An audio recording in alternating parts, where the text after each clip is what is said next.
Good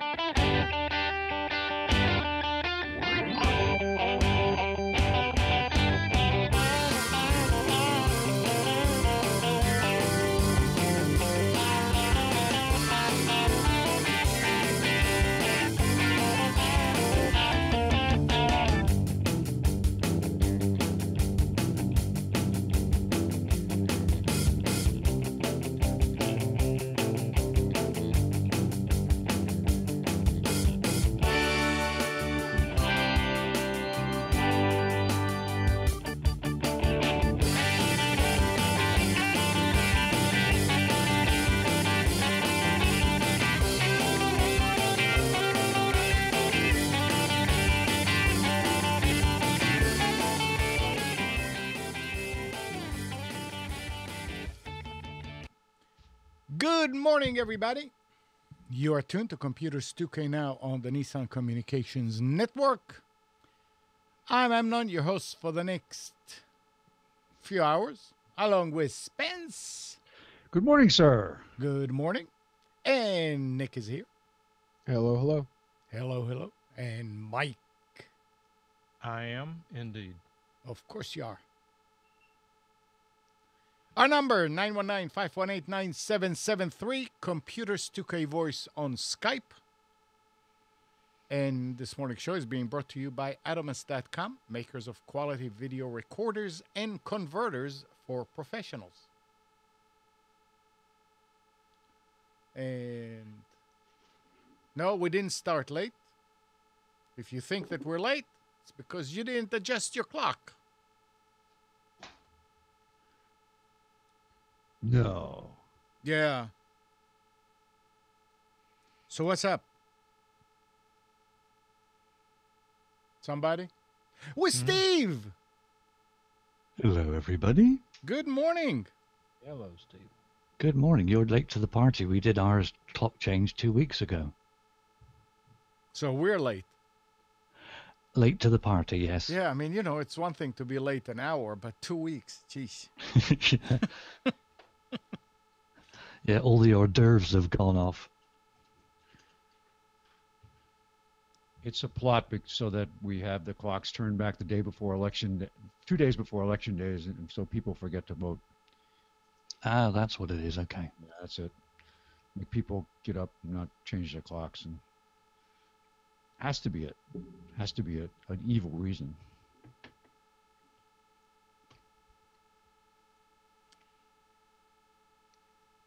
Let's see what else is happening.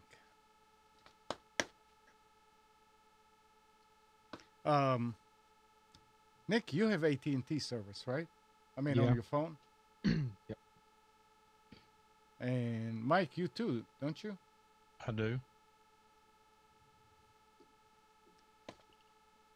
The FTC announced that it has filed a suit against AT&T in regards to its throttling of data, sometimes up to 90% on unlimited data accounts. Currently, AT&T mobile subscribers with unlimited data plans have their mobile connection throttled after they reach a certain amount of data during a billing cycle. The FTC says that AT&T has misled those customers. The FTC complaint alleges that the company failed to adequately disclose to its customers on unlimited data plans. If they reach a certain amount of data using a given billing cycle, AT&T reduces or throttles their data speeds to the point that many common mobile phone applications like web browsing, GPS navigation, and watching streaming video becomes difficult or nearly impossible to use. In its post, FTC Chairwoman Edith Ramirez said the issue here is simple. Unlimited means unlimited. In other words, if you're told you're supposed to be getting unlimited data, that actually means unlimited without restrictions. I don't have a problem with that statement.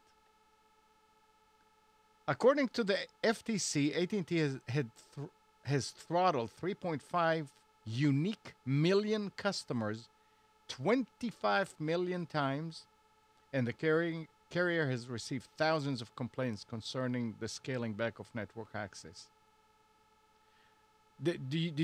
Nick, I know you use your phone a lot. Do you ever notice that you're being throttled? Do you ever go reach the limit? AT&T doesn't offer unlimited data anymore, Amnon. What do you mean they don't offer data? They don't offer unlimited data. That's not a plan they offer anymore. That's an old plan. But there are grandfathered people in the plan. There are grandfathered people, but for the most part, everybody is off that unlimited plan. Oh, so you don't have... This is... I know Bruce has it. I If think you like he, your plan, he you can keep your stayed... plan. What? That's an... If you like your plan, you can keep your plan. But a lot of people aren't on that anymore. Good But night. no, when I had it, I never experienced the throttling. Well, I mean... They But said I might it- not be the best person to ask because I know that I shouldn't be watching videos on 3G or 4G, and I'll wait till I have a Wi-Fi connection. They're saying that they began throttling the connection of unlimited data subscribers in 2011. Yeah.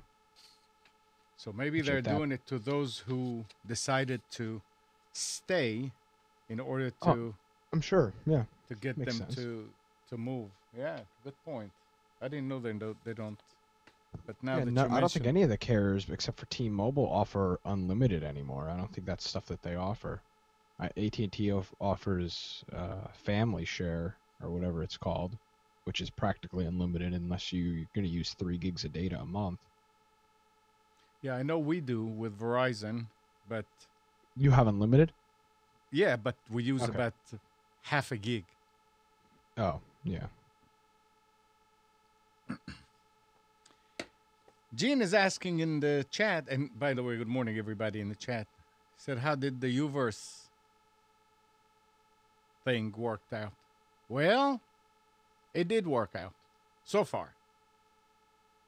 This machine here right now that I'm doing the streaming with is actually on Uverse. What happened is everybody I guess knows about the fact that they came and they couldn't do the 45 by 5 a couple of weeks ago. So they came this past week. I got the salesman to come over, and he got me actually a better deal even than the original one. Instead of $65 a month, it became $61.95. And the guy came over. I mean, really knowledgeable guy, this Justin was. Checked it out. Said, yep, no problem. While he was working on the outside equipment, I asked him if he's going to use one of the current lines that coming into the house, or he wants to run a new one. He said, "Nah, I think I want to run a new Cat 6 line in." So I wasn't busy, so I did that. Drilled a hole and pulled it in to where he wanted the modem to go and stapled it and everything. Everything was ready for him. He hooked it up, came to check it. 53 down and about 6 up. I mean, right off the bat, it worked. I was impressed. The thing that didn't work was the static IPs. So they gave me a subnet of 8 IPs, which means I have 6 available.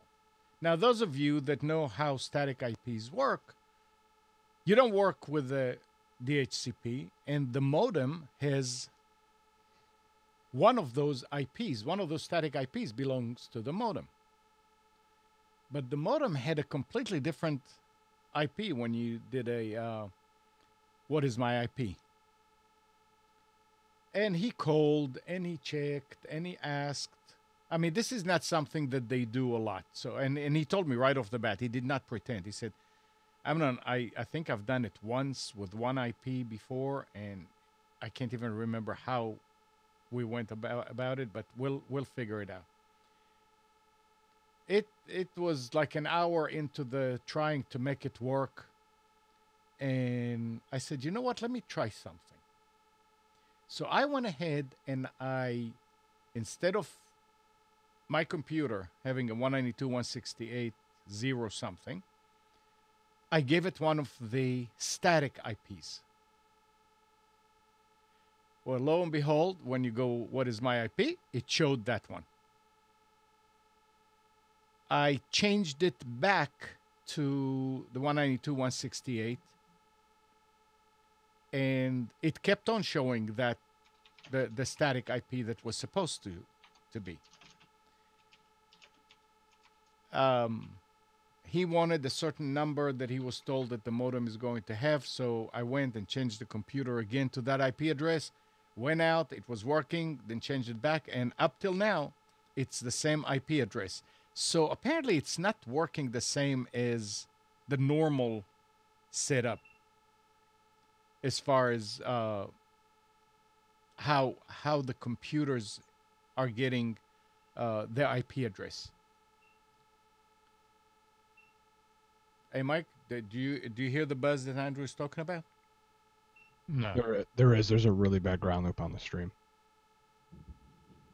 Let me turn down my mic and tell me if it's coming from here.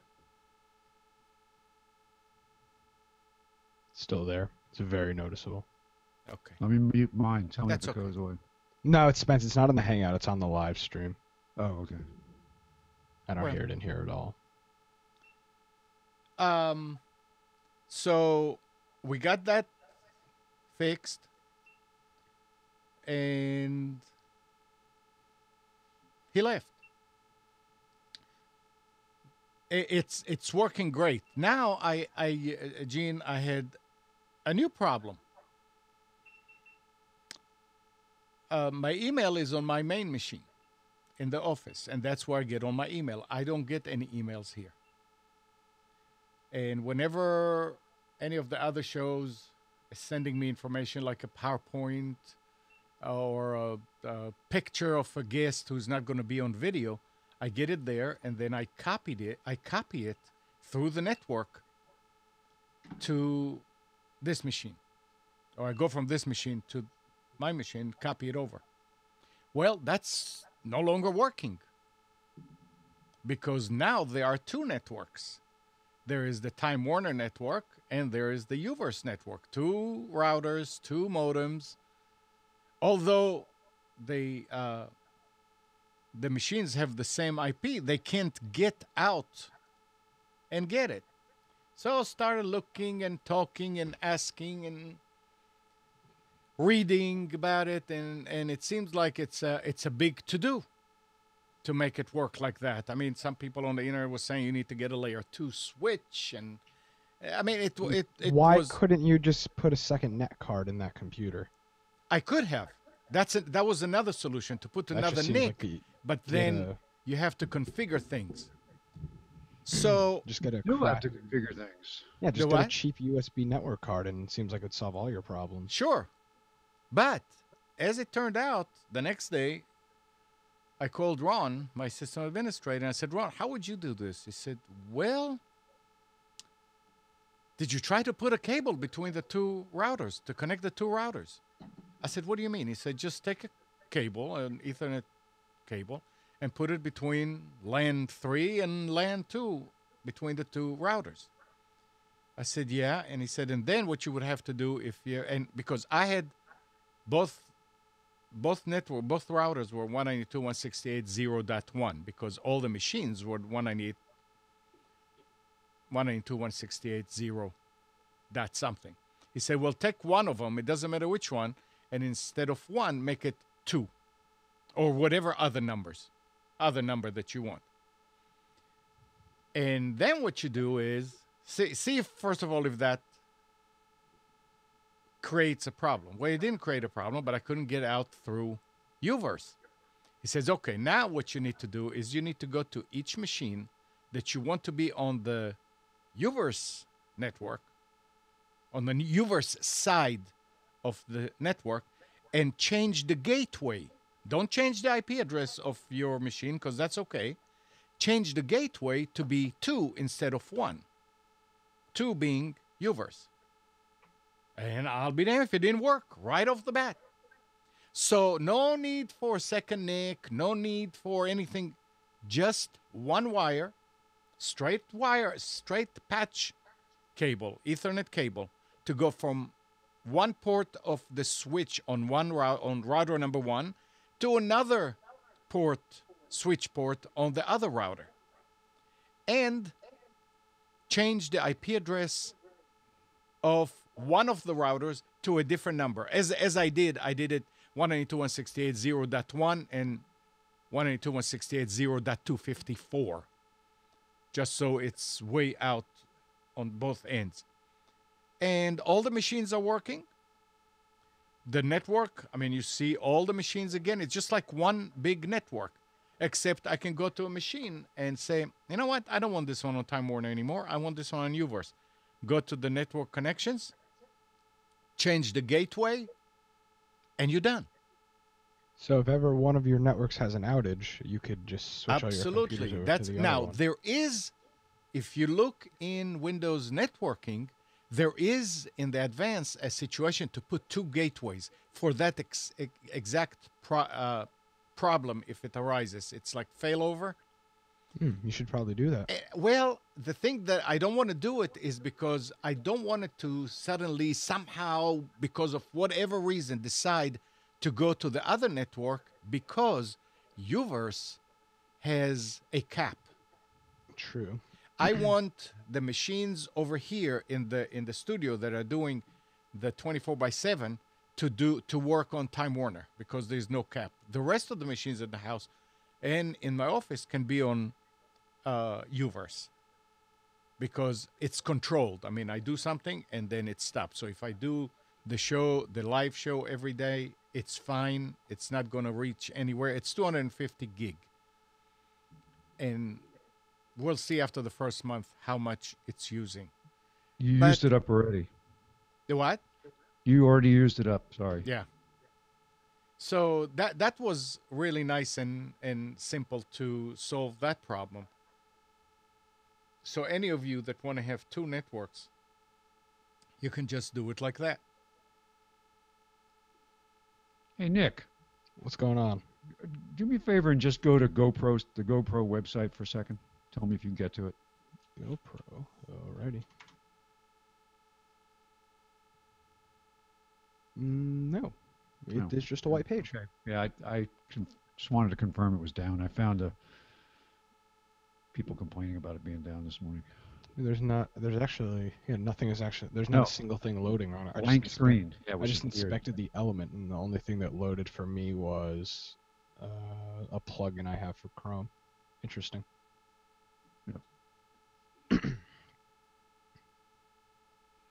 So I've been playing around with GoPro.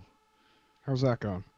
Oh, good so far. I mean, it's a little frustrating dealing with the direct interface on the camera itself. Once you have to get used to the very crude interface, but once you figure that out, I started playing around with recording at different angles. They have the narrow, normal, and wide. I was a little disappointed in that because all it really is doing is just like you have a digital zoom on a camera. It's not the resolution is worse on narrow than it is on wide because all it is just a smaller part of the capture area, so you have less pixels available. But not that matters. The picture's excellent. This is Mike's camera. I picked it up and been playing around with it to prepare for some weddings. But I'm also having trouble now. The reason why I want to get to the site was I'm having trouble connecting to the Wi-Fi in the camera. I got the remote to connect okay, but I can't get the iPhone app to even see the network. And apparently there's an issue because I found several posts about it, and I just wanted to download the latest firmware, and I just couldn't get to the site. Interesting. Mike and I were talking about editing, and what are the best settings for different editors like Sony Vegas. And so I loaded the GoPro editor, and it's interesting how it records an MPEG-4, but converts to AVI to edit, and then converts it back to MPEG-4 again to export it. That does not seem very productive at all. It's No. just a lot of transcoding for no reason. Yeah, it was relatively fast. I mean, I had it going on a fast machine, but still, it seemed like, what? Why is it doing this? I mean, yeah, you're taking, and MPEG-4 is like web video. That's what people use for the web. Essentially, yeah. It's It's just very high quality, but it's compressed so that it's usable. And it's interesting that they would, and AVI is totally the opposite. The file sizes are huge and they're unusable on the web. So it's interesting that it would take compressed video, convert it back to AVI, and then reconvert it back to MP4. That just seems like it's. Yeah, I've been doing a lot of research between MPEG-4 and AVCHD, and why and how and what. So it's been interesting. I've learned a lot. So AVCHD is a great both of them are just containers. They're ways of packaging the HD. One is compressed more than the other, but AVCHD has a lot more information in it that can be used to manipulate the files for example, creating a DVD or a Blu-ray. Whereas the MPEG-4, as you said, is much simpler, but intended for web, where AVCHD is intended for a screen. For the most part, that's normally Yeah. the way to do it. I wanted to ask Andrew, click on Bamboozer and tell me if the noise that you heard is there also, because Bamboozer is coming right out of this machine. The rest of them are coming out of the other. So I'm wondering if it has something to do with that. Mike, we're going to have to work a little bit on the audio here because... It's still on the other stream. Okay, so... You broke it, Amnon. That's not it. This week, Nick was helping me Nick broke it. install a new machine for the reruns, and it didn't work out because the audio was really bad. Every time I connected everything the same way, and the audio would like go away and real scratchy, and it was really bad with the UCA 202s, and Nick had to leave to do something, and I was trying, and I realized that if I close Wirecast, the sound was perfect. Perfect. The minute I start Wirecast, it started getting scratchy again. Did you have the headphone icon clicked in Wirecast? Yeah. Well, yes and no. Both ways. Well, that's clear. It did If you not turn clear on anything. the It's really strange. I don't know how. Nick, can you explain how that audio was? The only thing I No, can what say, it sounded like to me is the computer couldn't handle having Wirecast open, and it was like slowing the machine down to a point where stuff wasn't playing properly. That's what it sounded like. Well, it was on Pentium 4, right? it's a what? Pentium 4, right? I can't hear. Wait. Say again? Any? No. I said it was a Pentium 4. No, Right. it's an i5. So it's That's actually- that there's no way that's an i5. That's an i5. Oh yeah, it's an i5. The CPU was at 60% and you weren't even streaming. There's got to be something wrong with that computer then. Which computer? The one that I set up for you, we had Wirecast and VLC open and your CPU was at 60%. Well, it's an i5. It's an i5 2.8. That's not good at all. That's awful, actually. Well, That's extremely high.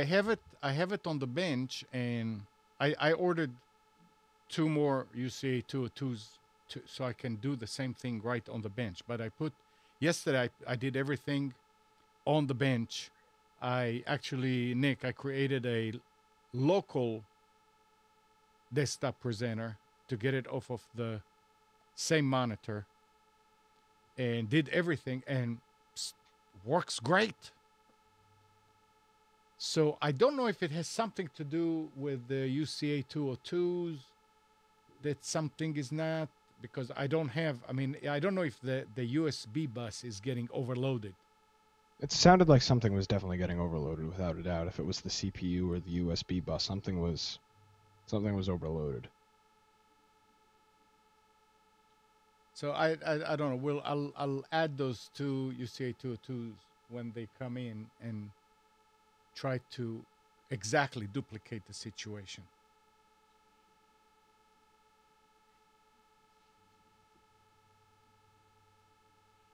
Tim, I don't understand your question. What am I going to use it for? It's a machine to replace the quad core that does the 24/7 reruns, which is giving me some problems. But yeah, I told Nick, and he said it couldn't be Wirecast, and I said I understand. I don't believe that it is Wirecast. It's just a situation where it happens when you start it up and it's using those USB based sound cards.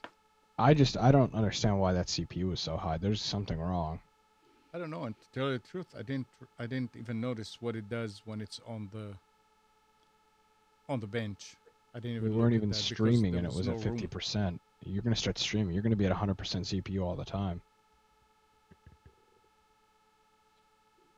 No, it's definitely an i5. It's got more memory. It's the only other difference is a 64-bit machine versus 32. Maybe I was also on TeamViewer, which I know is.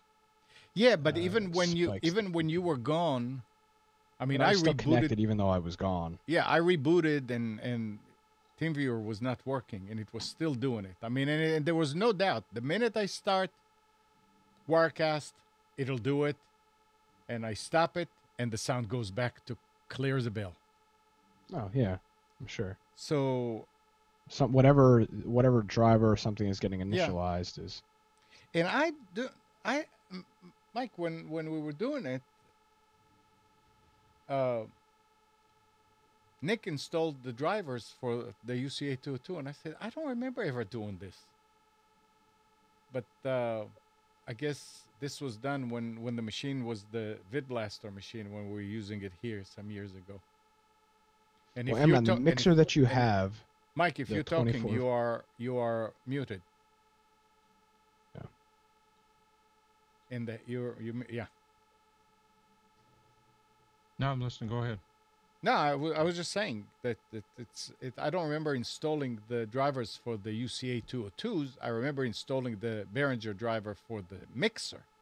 Well, the UCA 202 drivers should be installed in Windows 7. Some operating systems didn't require them, but every time I've used. So Nick went and got it and installed it. And then the mixer you have, the 2442, is the same driver that the UCA 202 uses. So if you installed the 2442 drivers, that's why you didn't install the. That's why I said I don't remember doing it. Yeah, because I did the same thing. I didn't have to install the drivers either. Tim, it's a Windows 7. Both machines are Windows 7. The only Windows difference XP. between them is that the current one over there is 32-bit.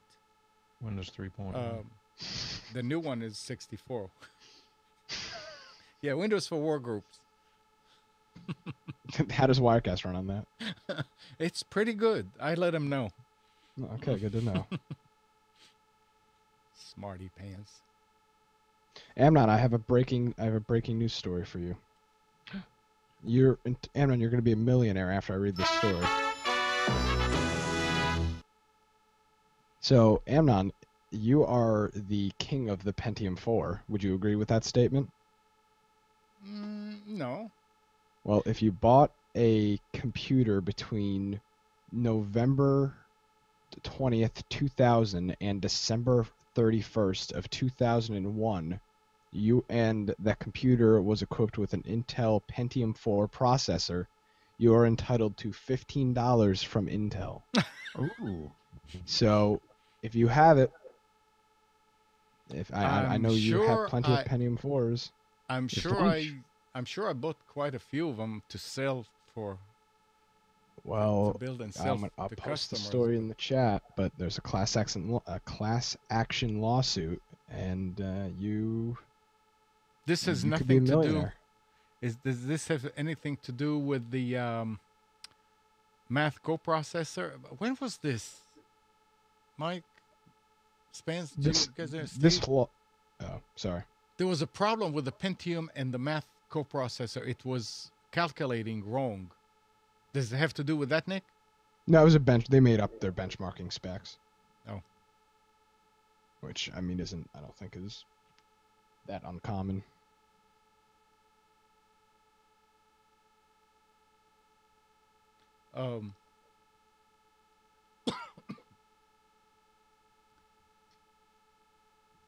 That's interesting.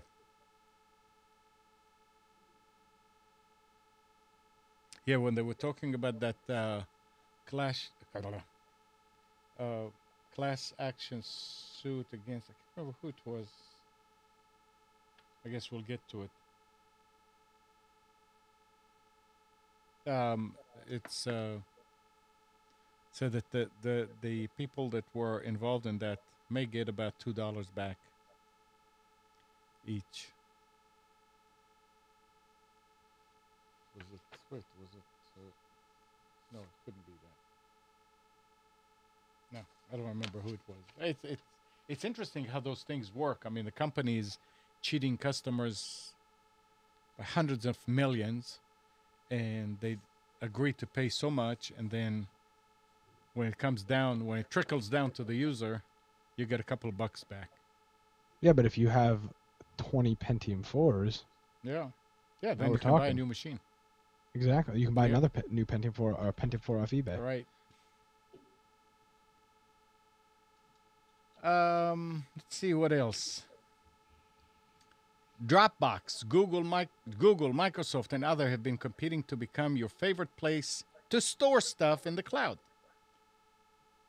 Just this past June, Microsoft upgraded Office 365 users from 25 gigabytes to 1 terabyte. Now they're upping the ante with unlimited OneDrive storage. There remains a single file size limit of 10 gigabyte per file. It is not clear if that limit will be removed with this upgrade. Now, I can't think of any file 10 gigabytes other than your Outlook PST, maybe? 10 gigabytes? Big movie, yeah.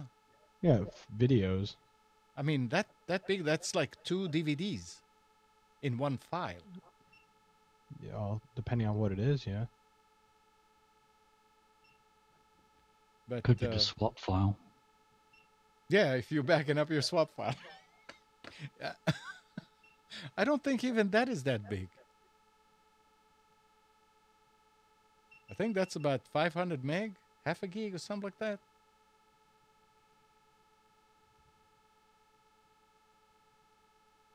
But yep, so they're going to 1 terabyte.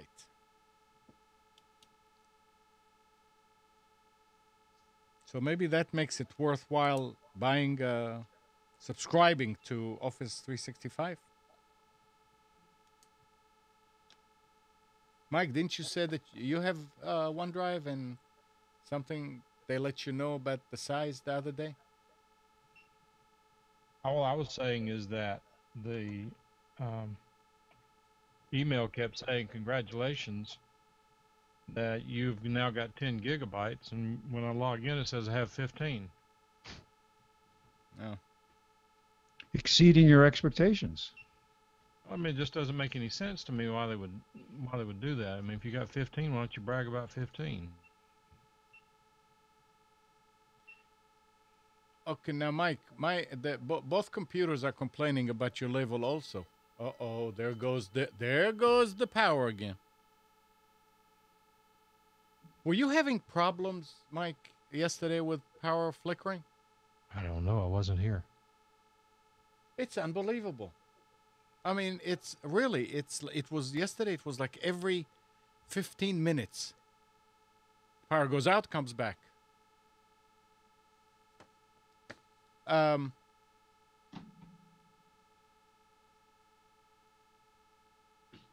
Is that it's what all that beeping was? Your UPSs?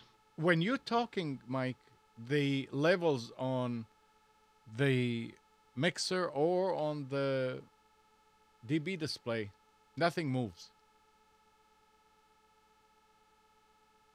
Check 1 2. Check Okay, 1 now 2. now it does. Well, let me look and see what's going on. Now here. it does not.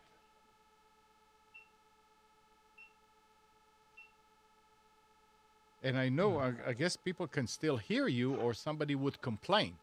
I can hear him fine. Yeah, I know. That's I what can- I'm saying. Let me try something here. See if anything's changed. Y'all go ahead and I'll work on something else. All right. All right. What is that beeping? It's the camera. Oh, okay. Thought it was Amazon GPSs. Now, a lot of people bought a computer with Windows 7 in the last few months. So this story is from last week, but it says, this Friday is Halloween. But if you try to buy a PC with Windows 7 preloaded, after that, you're going to get a rock instead of a treat. Microsoft will stop selling Windows 7 licenses to OEMs after this Friday, and you will only be able to buy a machine with Windows 8.1. The good news is that business/enterprise customers will still be able to order PCs downgraded to Windows 7 Professional. Microsoft has not set an end date for when it will cut off Windows 7 Professional to OEM, but it will likely be a while. This all fits in with a typical Microsoft timing. Microsoft usually pulls OEM supply of an OS a year after it removes it from retail. Microsoft cut off the retail supply of Windows 7 in October of last year, although some retailers still have some remaining stock left. If the analytics from Steam are any indicator, Windows 8 is slowly working its way into the American public, but mostly as a Windows XP replacement. Windows 7, both 32 and 64, account for 59% of their user base. Windows 8 and 8.1 accounts for 28%, while XP has dwindled to 4%. And I guess if I stop using XP, it's going to be 3%. I think it'd be more close. I think it'd be closer to 2%, Emma. No.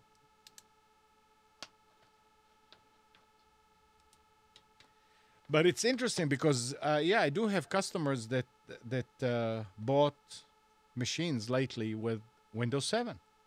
I mean, brand new machines, HPs. They're still available. The Staples has a few today. You know what this seems like, though? It seems like Microsoft has just basically told everybody to pirate their software. Am I the only one that's getting that vibe? I mean, just, okay, you can no longer buy it. All right, well, I want Windows 7, so it looks like I have to go elsewhere to get it. I have no problem buying software, but if they can't make it available, what is my alternative? Yeah. The alternative is to pirate the software. Or get a Mac. Well, I want to run Windows 7. So they are opening the market for piracy more, which I don't think is a good thing. But they're going to do what they're going to do. You mean they're encouraging? Essentially, yeah, they're encouraging you to pirate their software if you want it. Yeah. It's the first thing that I thought of.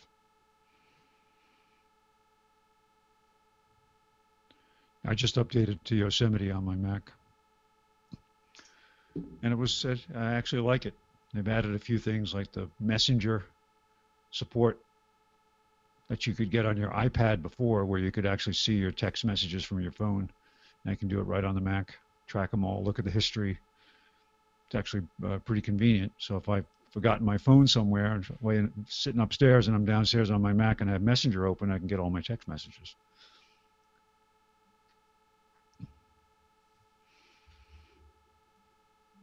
Well, and with the update to Yosemite, I was able to download all the updates to Microsoft Office and the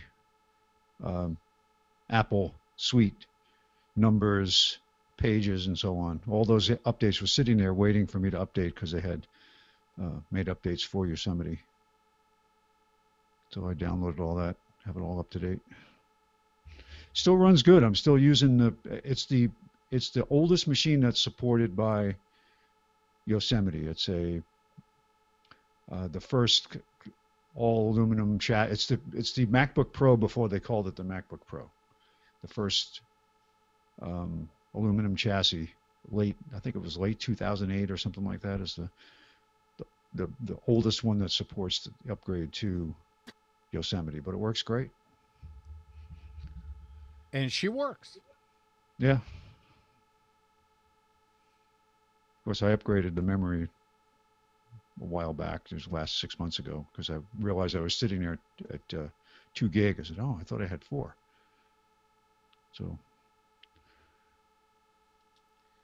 Now here's Andy's asking about a noisy fan. You know what? I'm going to turn off the room fan a second, see if... Wait, no. Andy, tell me if it goes away.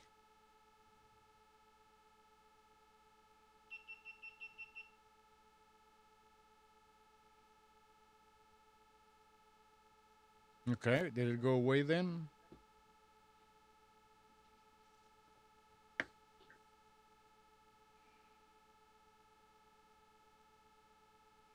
All right, you know what, guys, wait a second. Here, I'm going to turn down the Hangouts. Hold on a second. Okay, tell me if it goes away now, Andrew.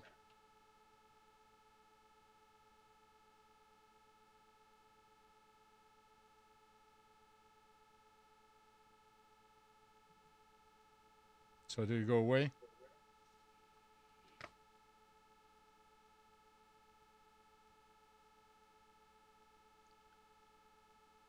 I'm not hearing any difference. Okay, so yeah, so you see, I had the Hangout muted, and it's still coming out. So it must be coming from. And there goes my power again. It's coming from outer space.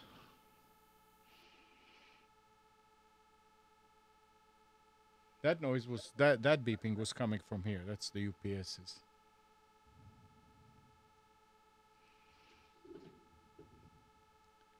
I'm going to call Duke Energy tomorrow morning, and I'm going to give him a piece of my mind. That's ridiculous. That's really ridiculous. And who knows what kind of damage it's doing to equipment here.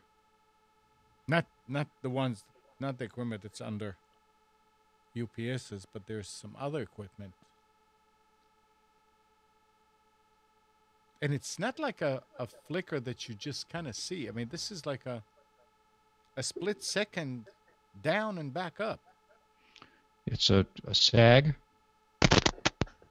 Ooh. Wind gust bad where, Gene? Mike is working on his stuff. Gene's in Wake County, so it's around here somewhere. Well, I mean...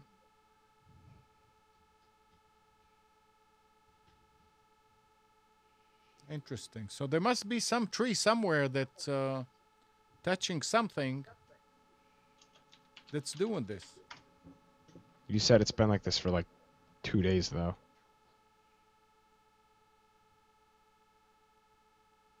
No. Mike, did you find anything? Not yet. Can you hear me? Wow, now you're loud. Too loud? No, you're fine now.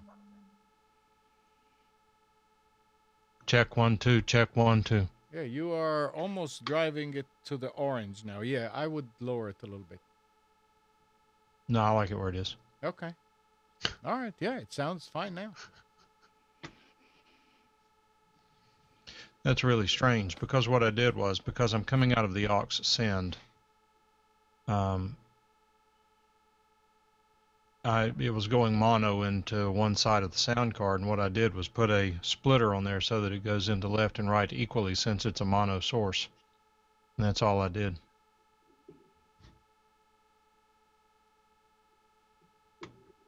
It's almost like something changed in the driver, because I haven't changed anything here. But I may rip everything apart and put it back together. Talk about it being windy there. It's windy, very, very windy here. All right, Andy, I just turned it back up.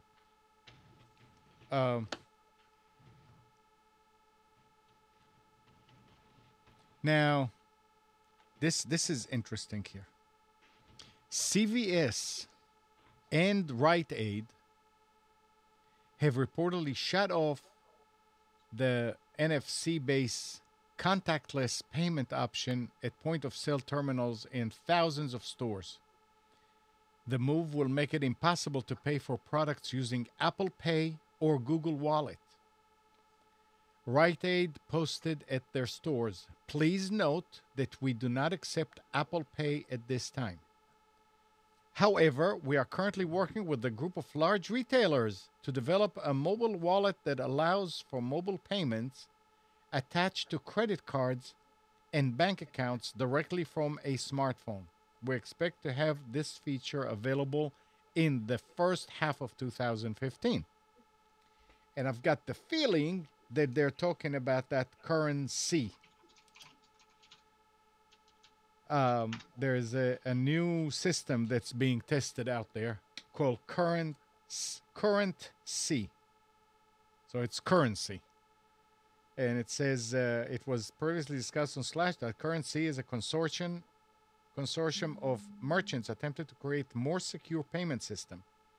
Some controversy surrounds Currency's requirement regarding the personal information required, the purchase tracking intention, and retail store blocking NFC in apparent support of Currency.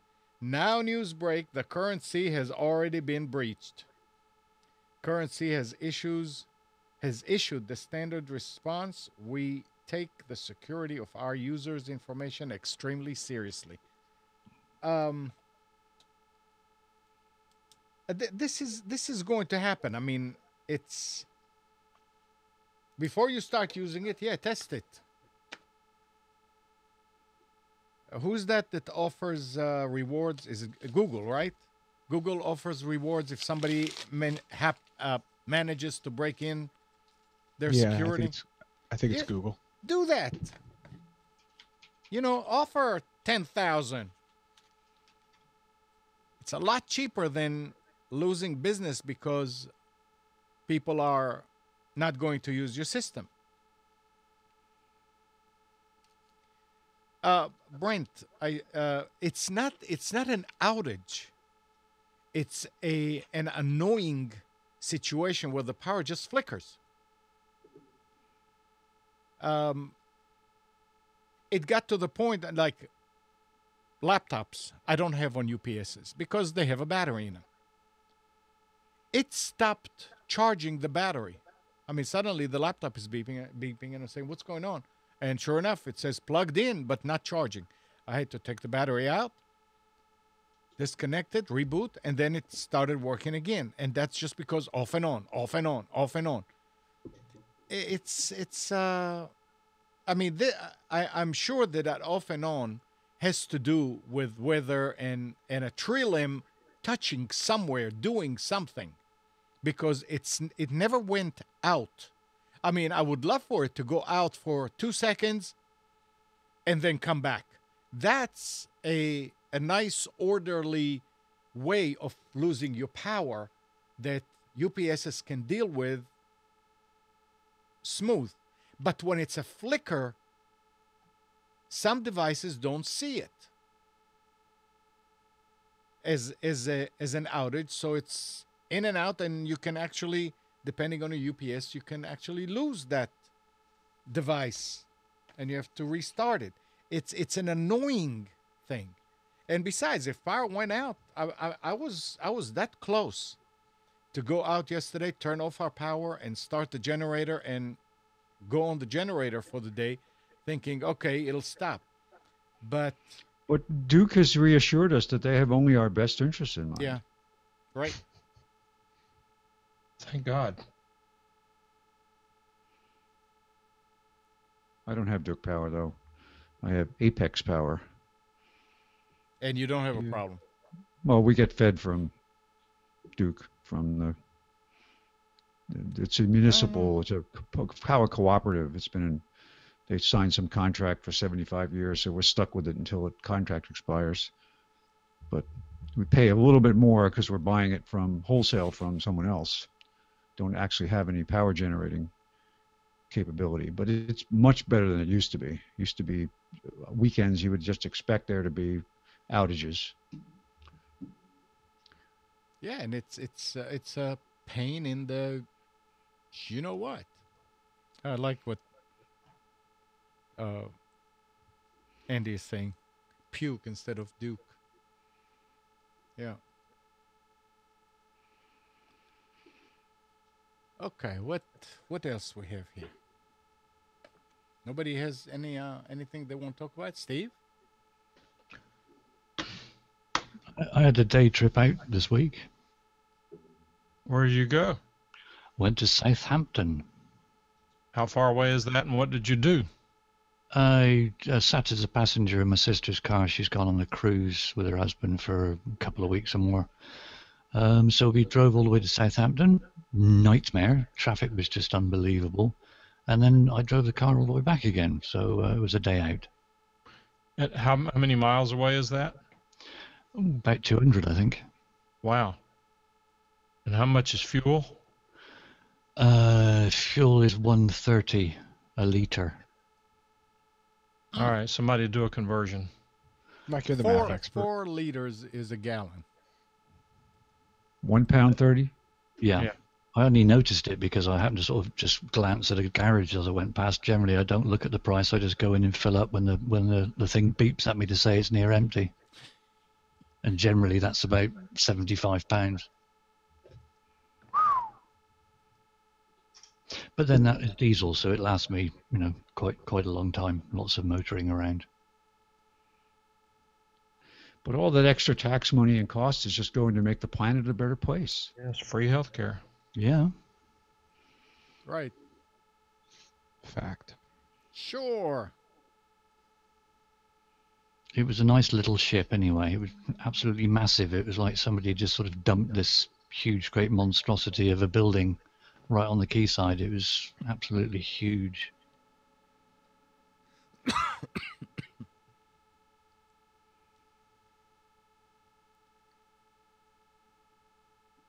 I did notice one thing changed this week with Time Warner in our area, Nick. I don't know if you've checked it lately, but we're talking before about channel bonding, and someone who knows more than I do can explain it. But in channel bonding, the more channels the system bonds together, the more data they can pump through your connection, meaning that if you have one channel, you can only go so fast. If you have 4 channels, you can go faster. If you have 8, you can go even faster.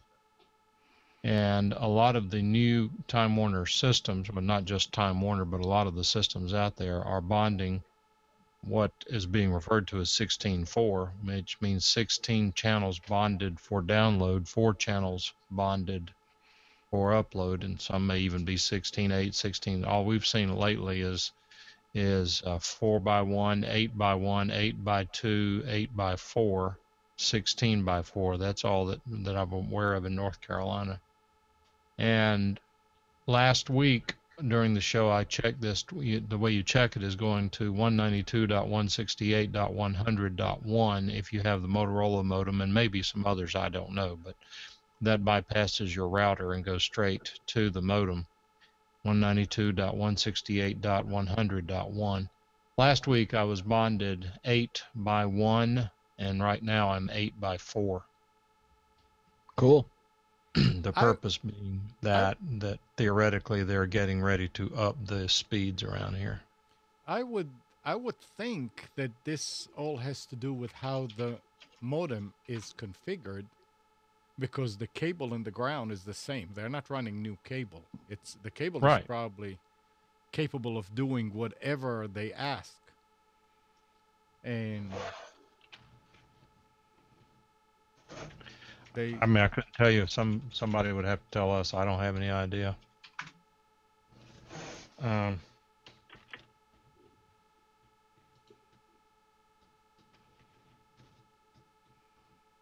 I'm looking at my cable modem now.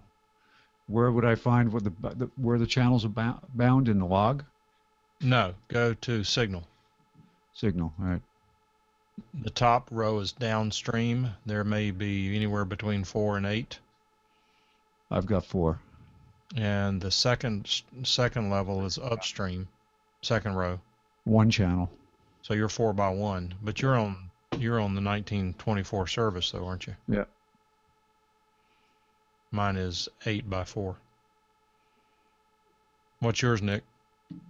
Hold on. What was the IP again? 192.168.100.1. Okay, let's see.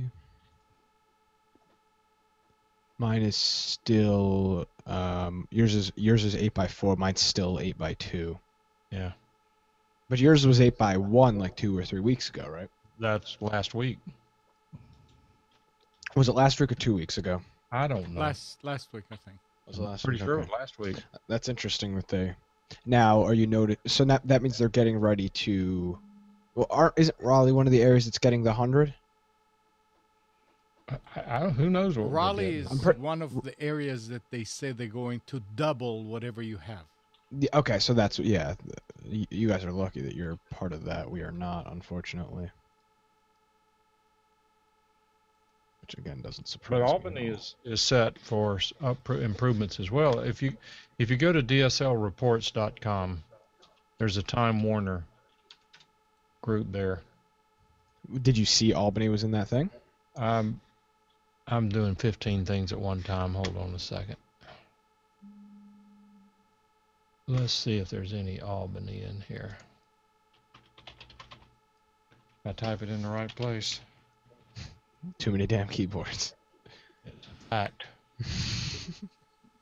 Albany seems to assign our DHP ping. Need to sort by date.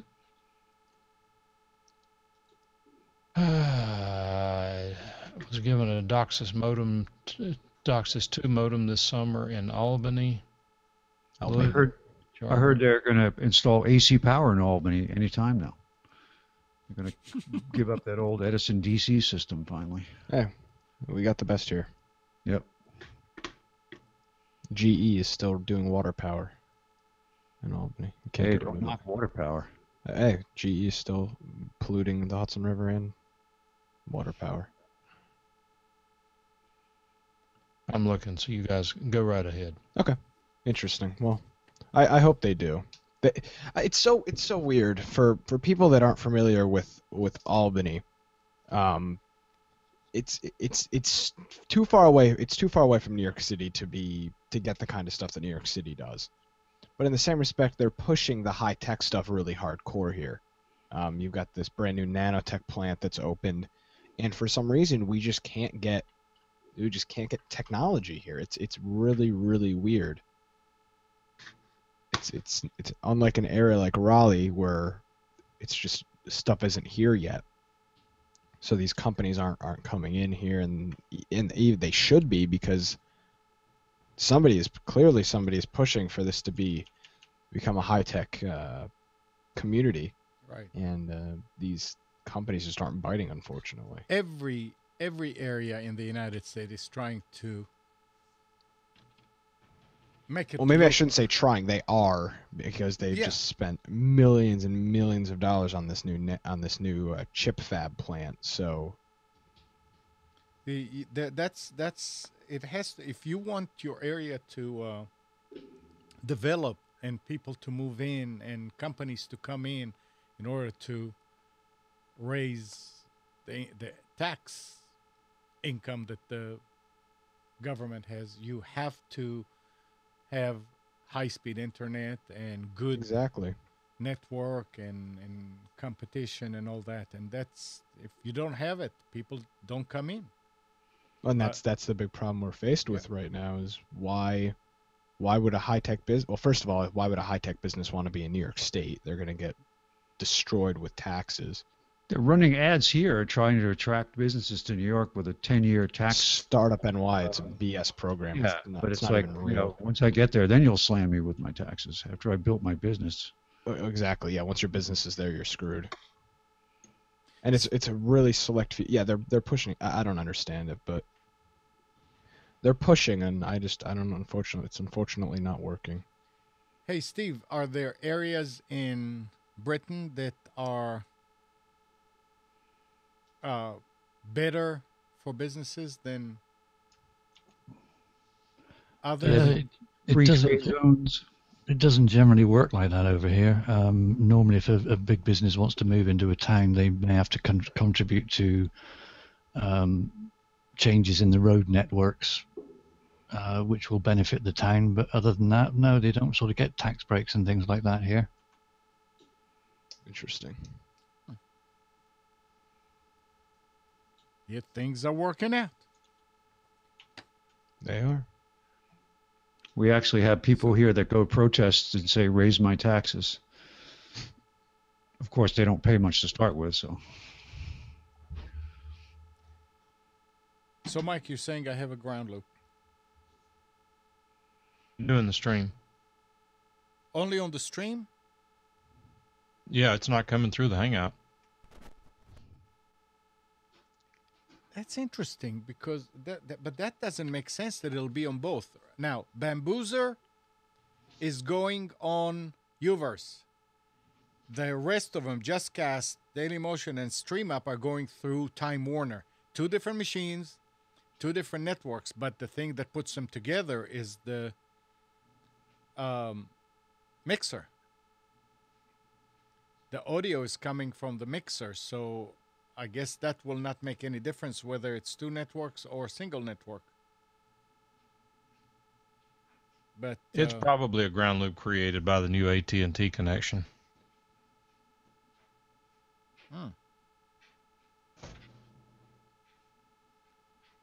Interesting. All right. Well, I guess I don't want to disconnect now and. No, we can do it later.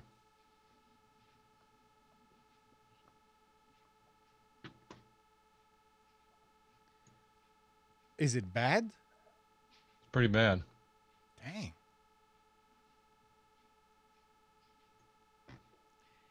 Dang.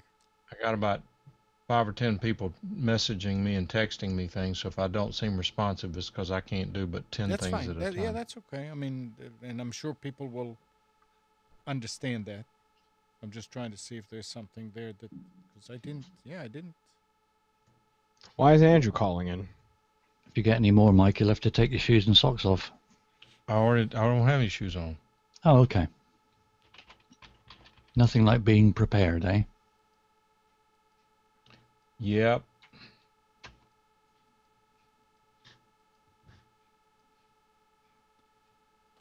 Let's see. What about the mayor in New York is awful? Oh, that's when you were talking about Albany. I can't find anything on Albany. On what you should do, Nick, is go over there and start a thread. So DSL Reports is like a really weird site. It's like an old school form, and I don't have experience using these. So like, let's say I wanted to do that, where do I start? The first thing you do is you have to have a login. Okay, so I have to create an account. Yeah.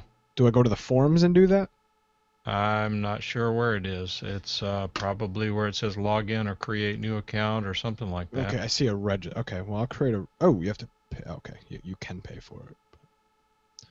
All right, I'll do that. You don't have to pay for it. It's free. Then go into forums. Mm-hmm. And there's one called Time Warner Cable. Okay. And create one called Albany Upgrades.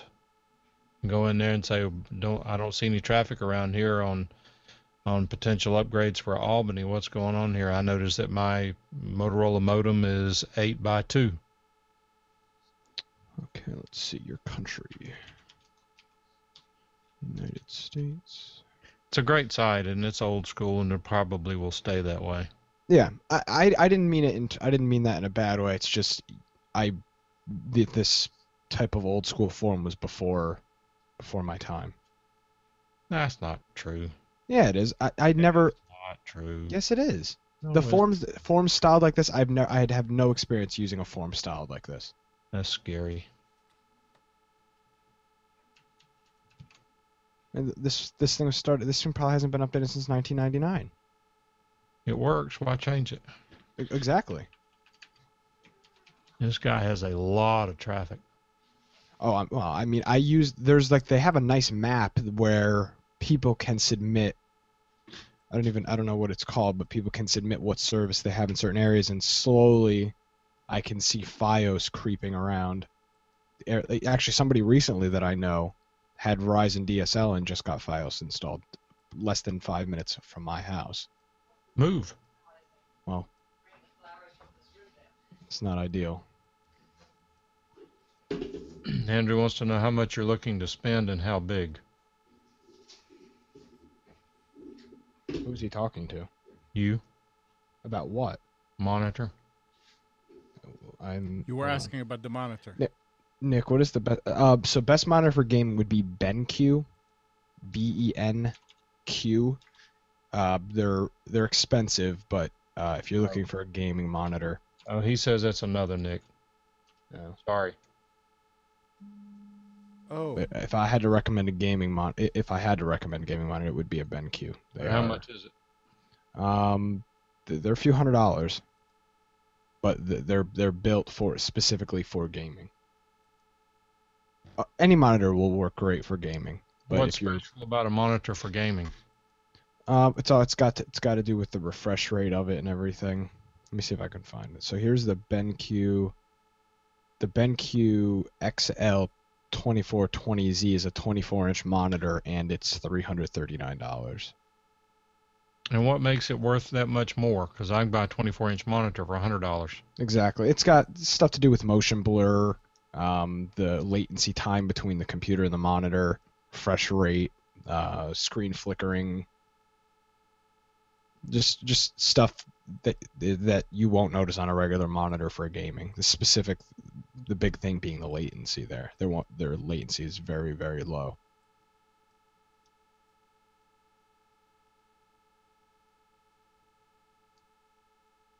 The new Nick is Gene's grandson. Well, welcome, new Nick.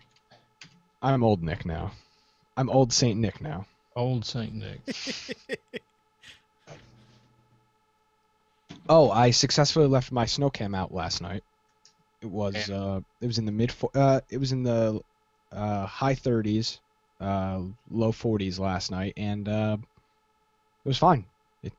I left the computer on all night. I didn't stream, but I left the computer on all night, and when I woke up this morning, the camera was, obviously the enclosure was freezing, but the camera was still functioning, so successful test.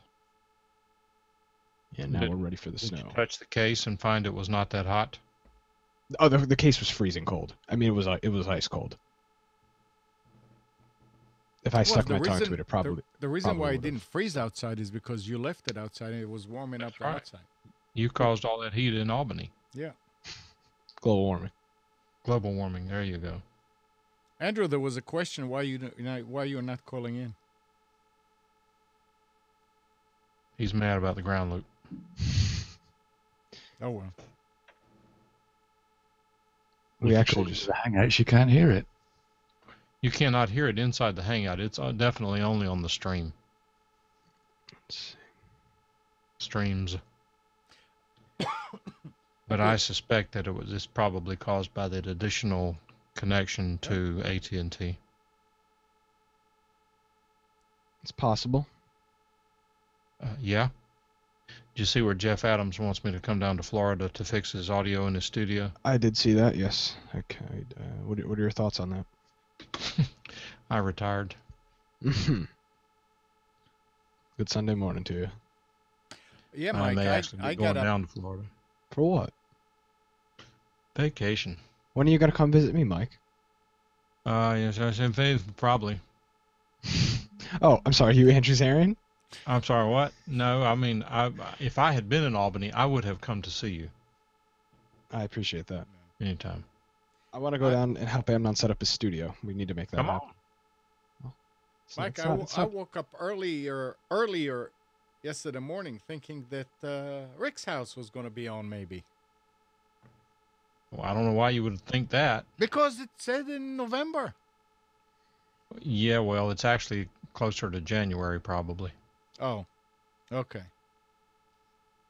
Oh, well.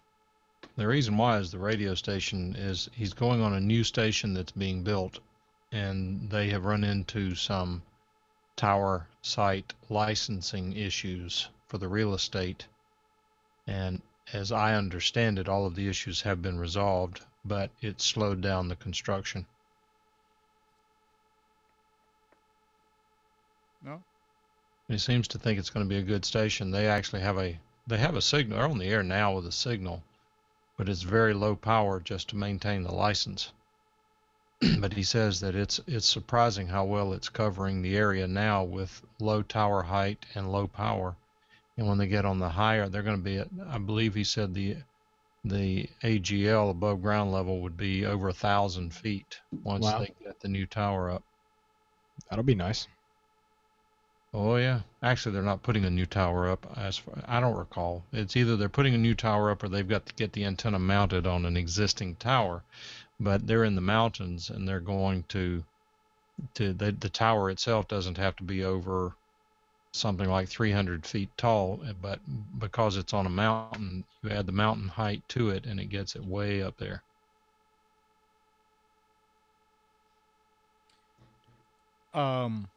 Charles, you're talking about the channel bonding. If you go to the 192.168.100.1 on the Motorola modem, you will see in the signal tab, the first tab is status, then it says signal. There's 3 rows. There's three charts.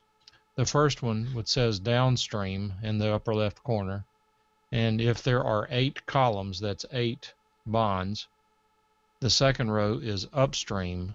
If there are 5 columns, you got the label column. It's what I'm saying plus 1 because you don't count the first column where it tells you channel ID, frequency, signal to noise ratio, downstream modulation. On mine, it's 8 by 4, which is really 9 by 5 columns, but it's 8 by 4 bonding. So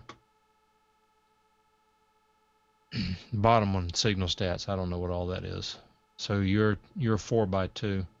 If you reboot your modem, it may come up to 8 by 4 because as I recall, you don't live too far from where I do.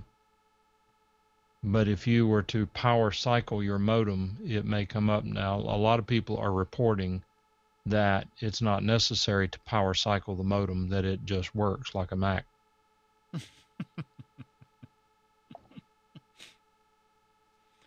Like a Mac.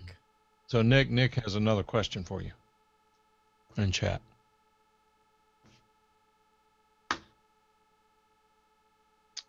Building is definitely the way to go. Just browse. The key when building a computer is do something like PC Part Picker. I'll post a link to that. Which is better than PC Nose Picker. Exactly. PC Part Picker, it'll find the cheapest price for what you're looking for. Even other people on here, if you're not sure what you want, other people have builds on here and you can take their builds, modify it. And if Amazon has the lowest price on a CPU, but Newegg has the lowest price on memory, then it'll price that all together. If there's any rebates, they handle all that stuff. So if you're going to do your own build, I would definitely recommend PC Part Picker for sure. That's just me. Mike, Tim is asking about inbox invites. How do I know if I have any? I have no clue.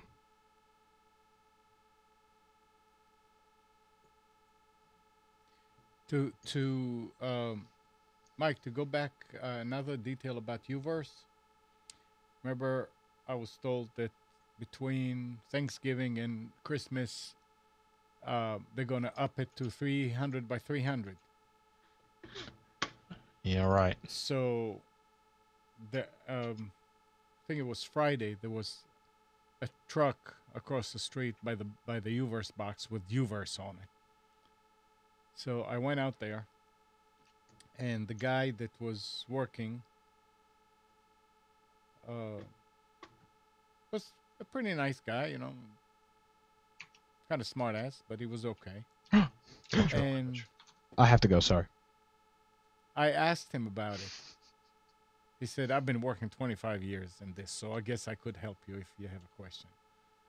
I said, so I was told that it's going to go to 300 by 300, that you're going to roll out the 300 by 300 sometimes after. I mean, he stopped me right there and he said, we already rolled it out. There are people around North Hills and North Raleigh that have the Gigapower 300 by 300. I said, oh, okay. So I don't know if he meant that you're going to roll it in a big way or whatever. But I was told that it's going to go 300 by 300 to existing customers for no additional cost. He went, ha! So he said, yeah, the company is making good money, but they're not going to just give it to you. He said, no, what they're going to do that I've heard is they're going to give 3 megabits for free. I said, if I already have 45 by 5, why would I want 3? He said, no. Anybody who wants UVerse internet service, they're going to give him 3 megabits up and down for free. I said, okay, you're telling me that you're going to need to run fiber from the street to the house. He said, yeah. I said, and you're telling me that you're going to, Spence, mute yourself, please, in the Hangout.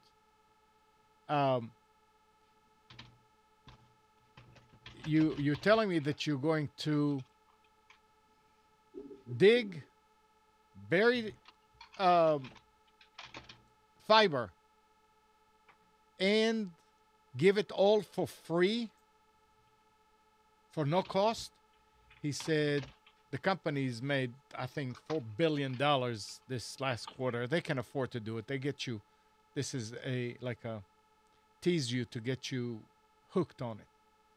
So I don't know now what to think. I mean, it sounded like it was too good to be true, to be 300 by 300 for no additional cost. But it's interesting that they're going to give 3 megabits. I mean, Time Warner doesn't do that. And 3 by 3 is it's not shabby for a lot of families and you know, homeowners that want to have internet, right? You were going to say something, Spence? Wasn't AT&T on the hook for some lawsuit from a number of years ago where they had to offer service, minimal service for free? Didn't they offer a DSL service? It was very slow. It was kilobit speeds. I don't know. But I remember this is a story we reported on a number of years ago. I don't remember. But talk about free. Now there is a story here that says open source developer Ben Kallos, who is now a New York City councilman, is pushing to make it a precondition to Comcast's merging with Time Warner that it agree to provide free broadband to all public housing residents in the city. And by free, I mean free as in beer. Kallos, along with New York's public advocate Letitia James, is leading a group of state and local politicians calling on Comcast to help bridge the digital divide in New York. So that's going to be pretty interesting, that there'll be people in the, what we call down here, projects, and up there, that are going to have fast internet, and some people that live in other areas may not be able to afford it. Hey, Mike, Yes. are you on DSL reports right now? No. Could you get there? Yeah, in about an hour and a half. Hang on. All right. Mike is busy. He retired, remember? It's ridiculous. And it's all because of the ground loop? No. Oh. All right, so I'm there now. Okay, so I go to the forums, and for me to post in the Time Warner thing, do I go to the U.S. cable support category, or is there another one specifically for Time Warner? It's under forums, U.S. cable support, Time Warner cable. Okay, I didn't know if that was the right one. And I should just create a new topic in here? Yeah, on top right corner it says new topic. All right, let's see. Oh, sorry, your account is unverified. Let me do that. Thank you. And there's a way also, it's a little difficult to navigate at first, but there's also a way to set it as a favorite forum or as your forum so that you can get to it a lot easier. But it's like everything else. Once you get used to it a couple of times, it works fine. Oh, crap, it's asking me a math question. What is 2 plus 1? Uh-oh. Let me get out my calculator. Okay. Hang on. I can look it up for you. 2 plus 1. Ah, error. I don't... Oh, man. It's 21. I thought it was 11. So close.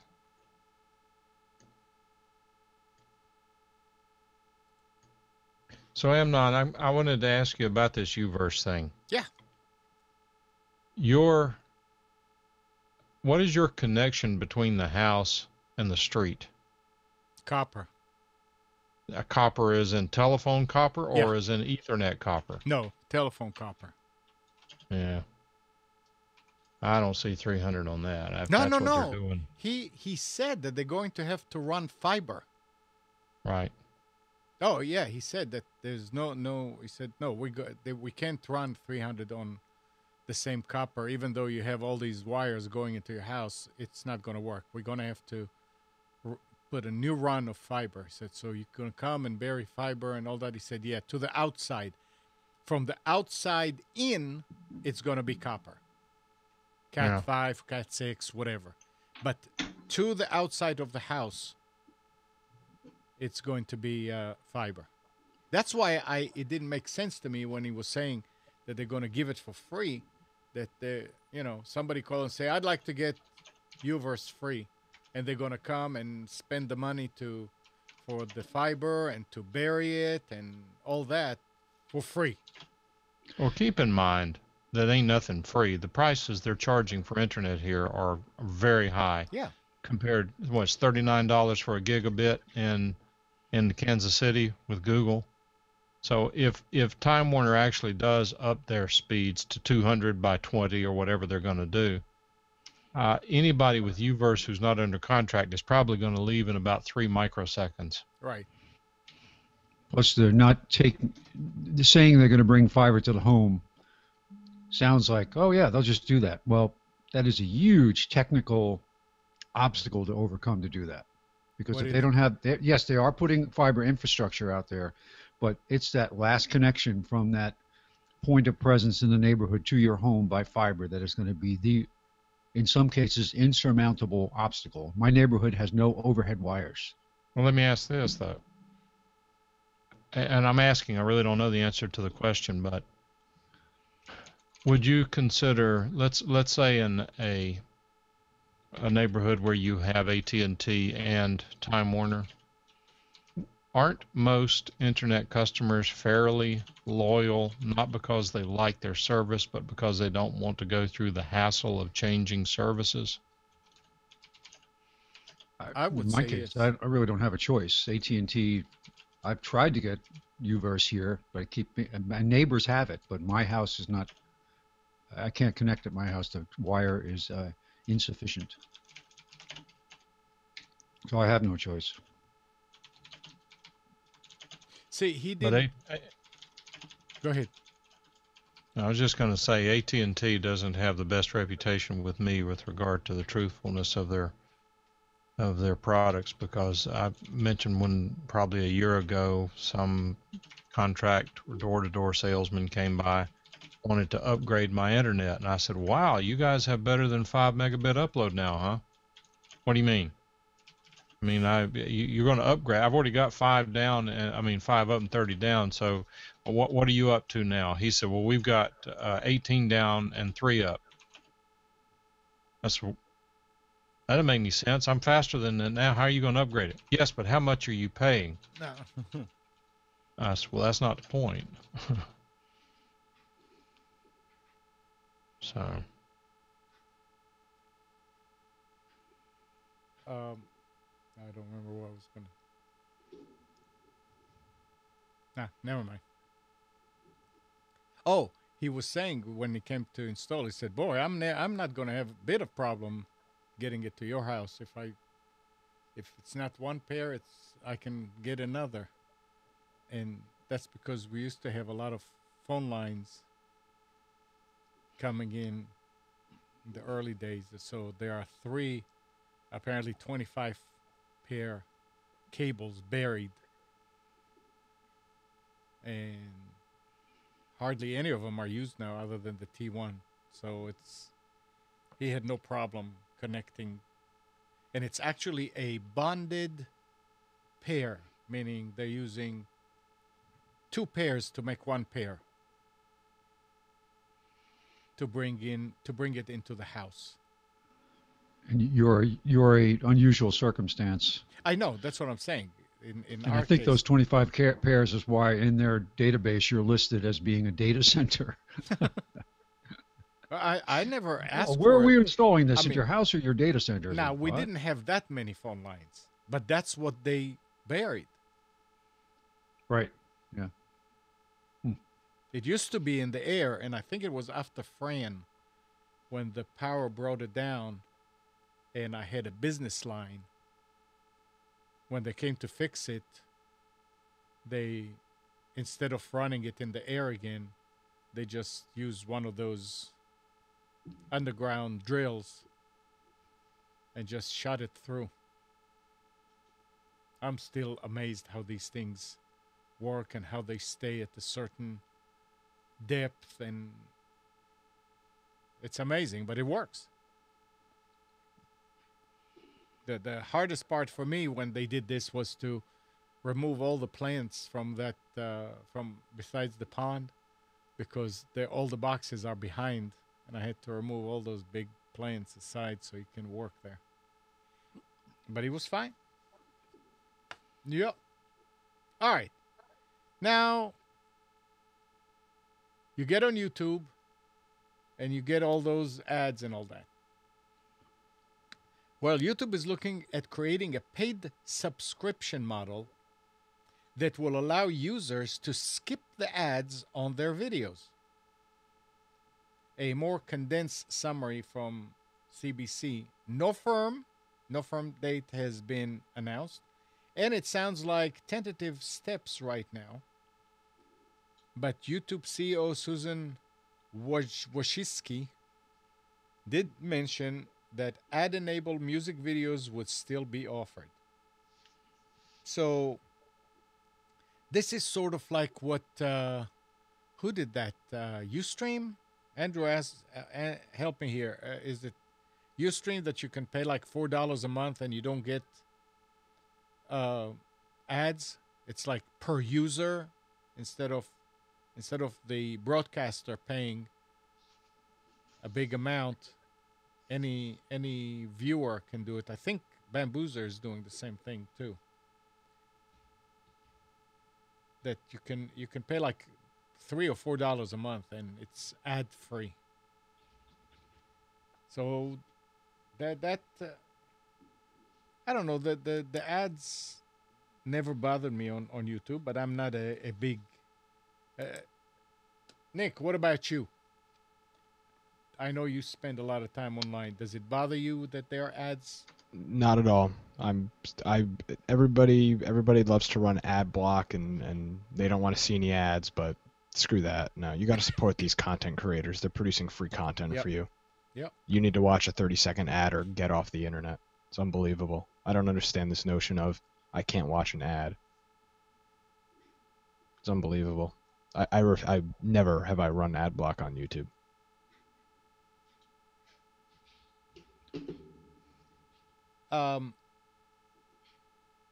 You all heard the. Wait a second, Spence. You do have specials?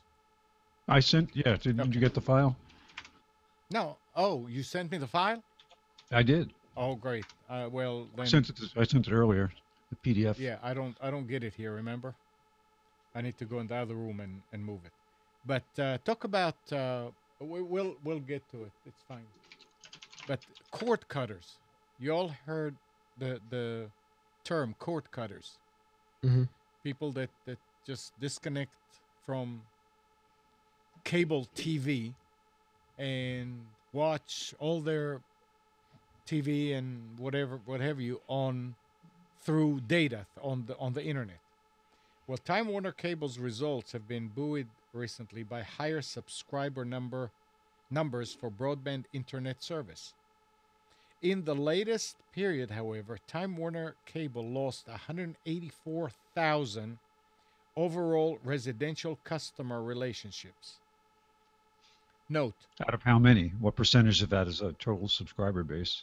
They're not saying it here. Non-paywalled coverage at Bloomberg. The addition of 92,000 residential high-speed data customers was offset by 184 fewer residential video customers. Triple play customers fell by 24,000, while residential voice additions were 14,000. So a lot of people are dropping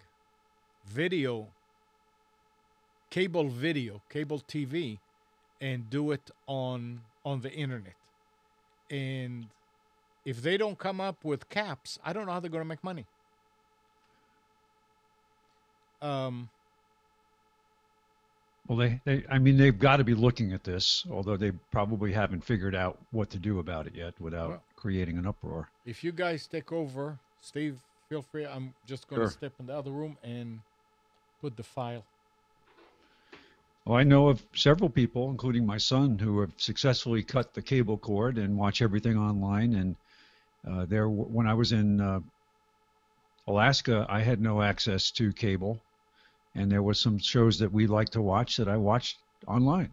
And the sites I went to may or may not be approved sites by the networks themselves. They tend to put things up there and either have them up there just for a few weeks, or they'll only list the last few shows or something like that. So you don't get, if you haven't been watching attentively, you won't get to see.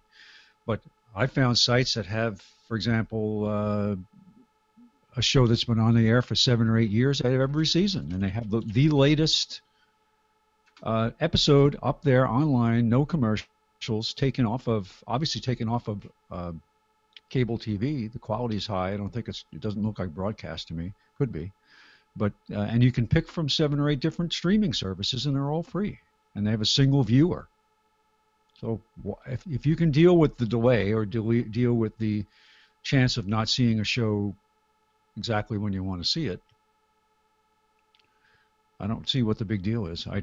I'll get to the point where I'll probably be able to do it too, but we just enjoy using the DVR, and I haven't really overcome. I haven't come up with a way to substitute the DVR. You have to have that connection, and the show has to be available somewhere to stream. So. Even not shows, I think a big thing for a lot of people is local programming. And I can confirm to you that most news stations in every market are streaming their local newscasts online. So if local news is something that you watch on cable television, you can get that online. I can confirm to you that almost every station in every market is doing it right now. And only more will adapt over time, but that's a benefit which wasn't there a few years ago. But I wonder, their model probably includes commercials? It does not, though. Which is interesting. That's interesting because that's their revenue mostly. There's commercials. Their web has no I've not seen. They go to this thing which just says channel will be right back after this, and then they come back from the break. But there's no commercials normally on the web. I've never seen them. And I watch a lot of being into the whole weather thing. I watch a lot of local programming from all across the country on these live streams, and I very, very rarely see commercials. Every once in a while there's a commercial, but it's not like every once in a while the news station will roll their commercials on the web, but most of them do not. If you watch the network shows online from their websites, you typically have to watch the commercials. Sometimes it's even more commercials than you would normally get. But I noticed that on demand, like for example on Time Warner, you might watch a show on Entertainment on Demand or Primetime on Demand. You watch those shows, it says in the beginning when you start watching that fast forward is disabled, as well as other features may just be disabled. And you watch the show and there's no commercials, so who cares if they disable fast forward? We're not getting around the commercials anyway because you're not showing us any commercials. So it's interesting. It is, yeah. But I think that you could probably get to see just about everything you possibly want to see, except for maybe live feeds if there's ever an event happening where you want to see live news coverage. You could always go, as you said, go to over the air for that. Exactly. And just watch everything else online from whatever service. All right, specials are in place.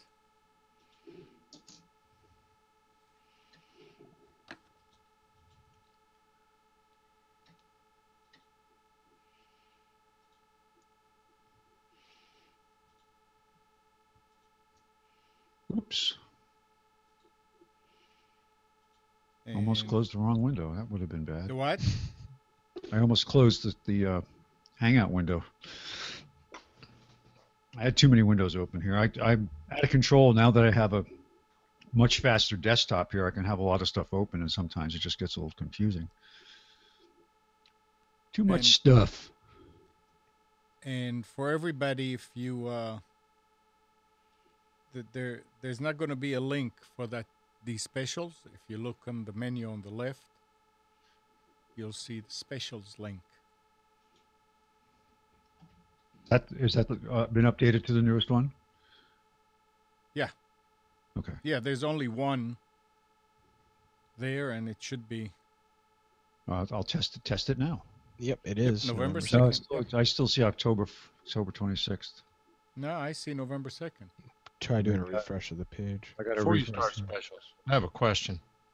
Okay. Hang on a second.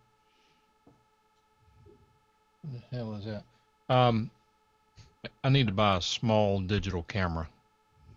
Any particular recommendation on brands? A digital picture camera? Yes. Like a point and shoot? Yep. Canon.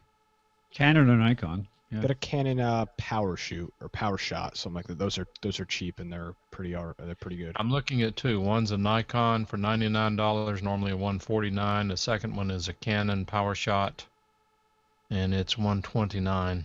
Those Power Shots are really.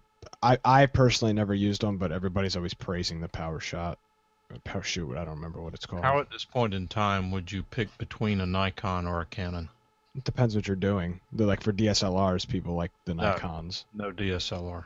Yeah, so I think for the point and shoots, I think they're all pretty much the same for point and shoots. I mean, I would just go do the look and feel. I went and looked at Yeah. a Canon. I bought a Canon over a Nikon. I went to the store and I said, well, which one feels better in my hand? Which one has the more intuitive interface for the menu?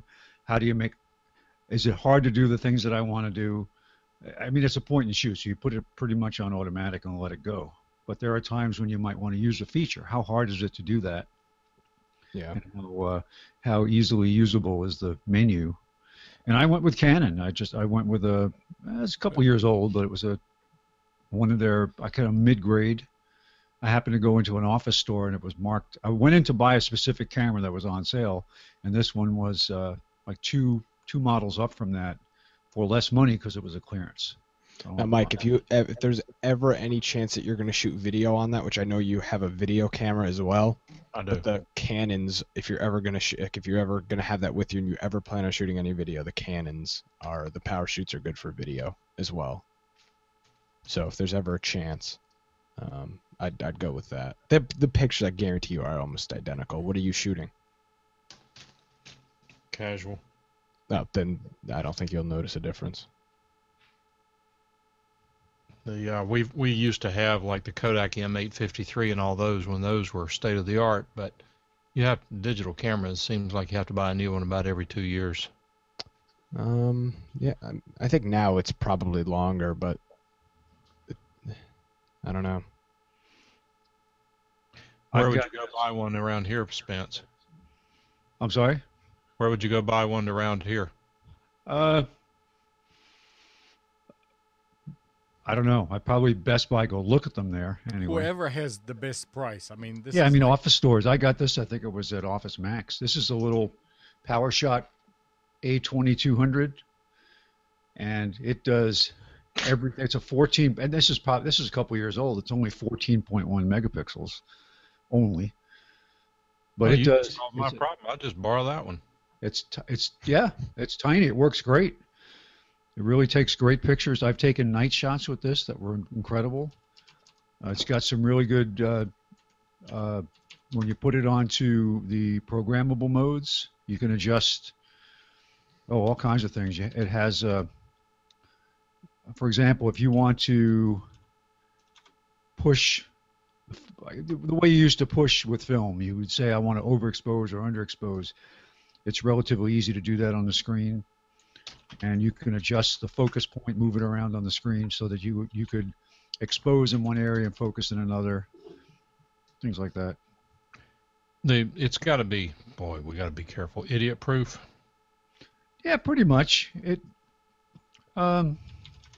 especially if you just put it on auto mode.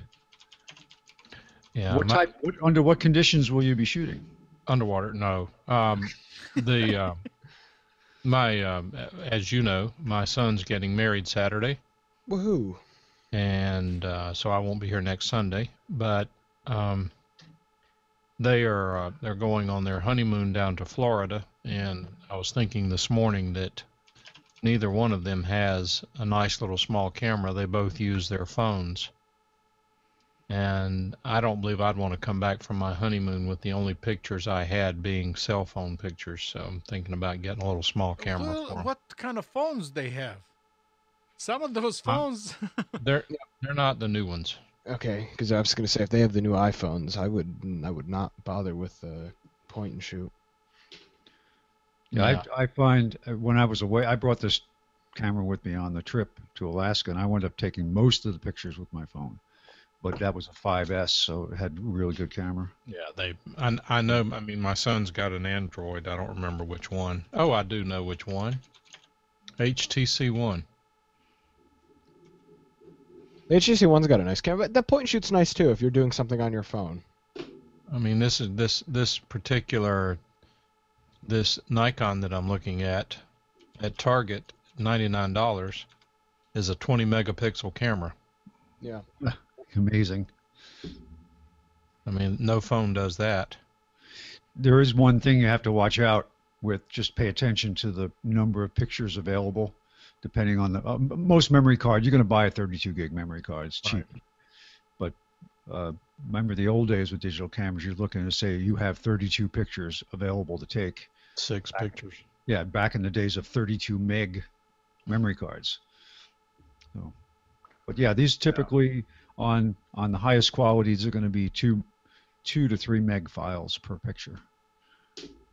Which is fine. I mean, it just seems to me that at least if I were them, I may get it and they may choose not to even use it, but it just seems to me that there's some of the things they have planned. They're going snorkeling and some other things. It just seems like a good opportunity to get some nice memories for at least going to the trouble of hauling the camera around a little bit. If they're gonna do the snorkeling, tell them to go to a Walgreens or something before and get the waterproof film cameras.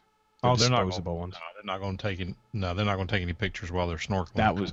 I did that 3 years ago, and the pictures were incredible. Yeah, well, they can just get copies of yours. It was cool. I wonder if I still have those. Anyway, I'll take a look at that. I'll probably pick up that little Nikon or Canon. I was thinking about $100 because these things have a way of disappearing. Mm-hmm. Oh, this was the advice I'd give to, I kind of have my standard speech that I would give guests when I drop them off at the end of their tour. And I'd say, especially if they were beginning their trip, I said, here's a tip for everybody with a digital camera. If you haven't already done this, take your camera, write down some basic contact information, your name, your phone number, your email address, and your itinerary for your trip, where you'll be, what ship you're on, when you're sailing, so on, like that. Take a picture of it with your camera. Take a picture of it and leave it in your camera, because when we find your camera on the bus after you're gone, and it could be the next day that it's found, and we try to figure out whose it is, we're not going to be, it would be lovely to say that we can recognize you from your pictures, but we won't.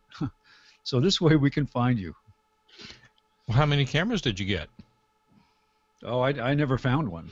Oh. I never found one. I think I scared the people into making sure they took their cameras with them. We did leave some other interesting things like wallets and other things on the coaches. Well, wallets, you'd have ID on them, though. Medication. Yeah, it was kind of strange. Don't say medication. Andrew will be signing up. Clothing. Yeah, and other things that you don't want to. They would leave because they didn't want them anymore. Unfortunately, it's just trash. But all right, so you want to go with specials? We can go with specials, absolutely. And let's see. Let me prepare on my end here. Okay. I don't feel right unless I'm in black and white. All right. Specials, starting with Office Depot, Office Max. They continue to have inexpensive entry-level laptops. All the vendors usually do. Sometimes the price drop below $200, but today they've got at Office Depot, Office Max, HP Pavilion 15, AMD E1 processor, 15.6-inch screen, $229.99. I have this, not this exact model, but like a year-old version of the same computer that my wife is using now. It works great. It's great for email, great for web browsing, just about everything else. I do have Office loaded on it. Works fine. That is $70 off. They've got an Asus 2-in-1 laptop. This has got a detachable 10.5-inch touchscreen tablet as well as the keyboard. $279.99, say $50, includes a subscription to Office 365. They've got a Lenovo AMD A8 quad-core desktop computer. This is the computer only, no monitor. 8 gig of memory, 1 terabyte hard drive, $349.99, save $100. They've got a Dell Inspiron 15 3000 series laptop. This is a touchscreen, 15.6-inch, with an Intel i3 processor, $369.99. That's $180 off. They've got a what's called a Pocket Cell portable rechargeable battery pack. And these are very, very handy. I have one. I take it with me when I travel now for those moments when you might be in an area where your phone is trying to connect and drains the battery quicker, or for whatever reason you can't get to recharge it and you don't have a car charger with you, or you're not in a car. These are handy. This is $19.99. It's $30 off. I'm trying to see if it says what the milliwatts is on it, but it's enough to charge your phone once and can dig you out of a mess sometime. Let's see, Lenovo Flex 2 laptop computer. This Flex, what they do is they have a touch screen where you can bend it back against itself. Intel Core i3, $429.99. That's $140 off. HP 20-inch LED monitor for $89.99, save $30. Samsung 24-inch LED monitor, $149.99, save $50. Brother wireless monochrome laser printer with wired and wireless networking, $99.99, save $50. They've got the Brother wireless color desktop scanner. I actually have a version of this. I don't have the wireless one. I have the USB one. Very handy. Does individual page feed. Very good for photographs because you just stick it in. It automatically picks up on with the rollers on the film and then pulls it through. And it's much easier if you're going through a pile of old photographs to just feed them through instead of laying them on the glass. It automatically registers against the size of the photograph itself. You don't have to worry about putting that special pre-scan some scanners have, where you actually have to create the little dotted line box exactly where you want it to scan. This will do that for you automatically. $199.99, that's $100 off. Canon image class laser printer. It says lowest price ever. It's low. This is a great little laser printer. $49, $120 off. And they've got a Brother wireless all-in-one printer scanner fax copier with automatic two-sided printing. This is an inkjet printer. $69.99, save $30. We've also got the Logitech MK520 wireless keyboard and mouse. This is the upper grade. I have the mid grade, which is the 320, which is a great little keyboard. But this is the a little bit better one. $39.99, save $20. They've got an APC 700 VA battery backup. $89.99, save $10. Motorola Surfboard DOCSIS 3 cable modem. This is the one I have that I purchased. I think I bought it at Office Depot. Not sure. $59, save $10. Save on that monthly rental fee. That's all at Office Depot, Office Max. Next for Staples. Staples has, again, another good deal on multi-use 8.5 by 11 paper. A 10 ream case for $19.99. That's $34 off. So it's $2 a ream. Toshiba. It's a tablet with Windows 8 on it. It's a 8-inch screen, 32 gig of memory. It's got an Intel processor in it. $179.99. Save $20. They've got the Logitech Wave wireless keyboard and mouse desk set. $59.98. Save $20. If you like that ergonomic keyboard. They've got SanDisk Relay USB flash drives. 8 gig for $5.99. 16 gig for $8.99. 32 gig for $16.99. We've got a Brother MFC 2700 DW. This is a wireless printer that does two-sided printing. This is a great one for offices. This is a printer scanner, fax copier, laser, and does easy scanning. You can either flip the top up and lay your paper on the glass, or put it through the sheet feeder if it's suitable. $149.99, save $50. Brother MFC wireless all-in-one inkjet printer scanner fax copier, $59, save $40. They've got the one model up from that MFC wireless all-in-one printer scanner fax copier, larger. It actually has a larger color screen and so on. $99.99, save $50. Our Brother wireless laser printer with duplex and wireless for $109.99. And their business version of the inkjet printer that does 11 by 17 printing, $119.99, save $50. Western Digital MyBook desktop hard drive, 3 terabytes, $109.99, save $20. 4 terabytes for $149.99, save $20. They've got an HP OfficeJet Pro 8610 wireless all-in-one printer, $129.99. Now these really are designed for office users, good for the home office. A little bit on the large side, but great printer, $70 off the regular price. Dell touchscreen laptop with an AMD A6 processor. This is from, let's see, it is a Windows 8.1 machine, and it is 15.6 inches for $399.99, $150 off. Samsung 21.5-inch LED monitor for $119.99, save $40. AOC 24-inch widescreen LED monitor, $129.99, save $50. And a 27-inch AOC LED monitor for $199.99, save $50. And finally, for Staples, they have an Asus i5 desktop. This is a Windows 7 machine, and it's got 8 gig of RAM, 1 terabyte hard drive for $499.99, save $50. But they also have, if you want to upgrade to an i7, This same machine with an i7 in it for $679.99, which is $100 off the regular price. That is all at Staples. And finally, at Best Buy, we've got an entry-level tablet. This is cheap enough that you could use it for a couple of months and toss it. This is Digiland 7-inch quad-core tablet, 8 gig of memory, $49.99.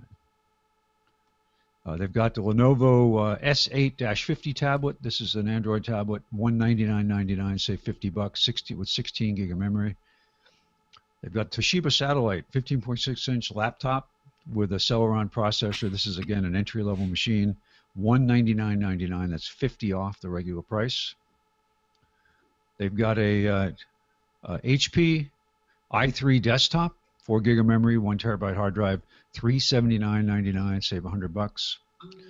For you gamers out there, Logitech G602 wireless gaming mouse, $54.99, which is $25 off.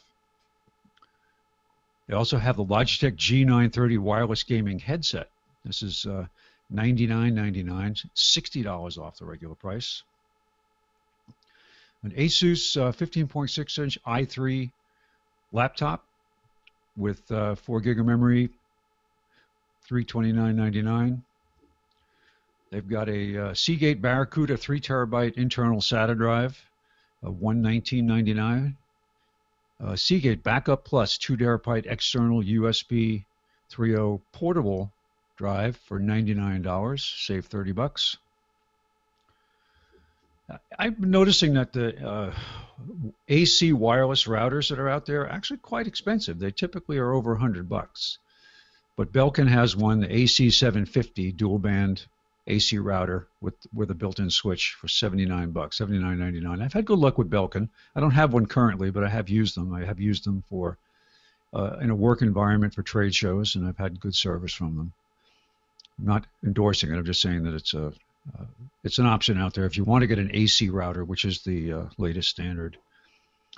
PNY has all their attaché USB thumb drives on sale, 16 gig for $6.99, 32 gig for $12.99, 64 gig for $24.99, 128 gig drive for $44.99. That's $105 off the regular price. And finally, with Best Buy, they've got a Western Digital MyCloud 2 terabyte personal cloud storage device. It's essentially a NAS drive, network attached storage, $139.99, save $10. And they have a Acer 19.5-inch LED monitor for $89.99, $40 off. Asus 21.5 LED monitor, $129.99, that's $10 off. And an Acer 27-inch LED monitor, $199.99, that's $50 off. And that is it for today. That's a lot. Thank you very much. Thank you.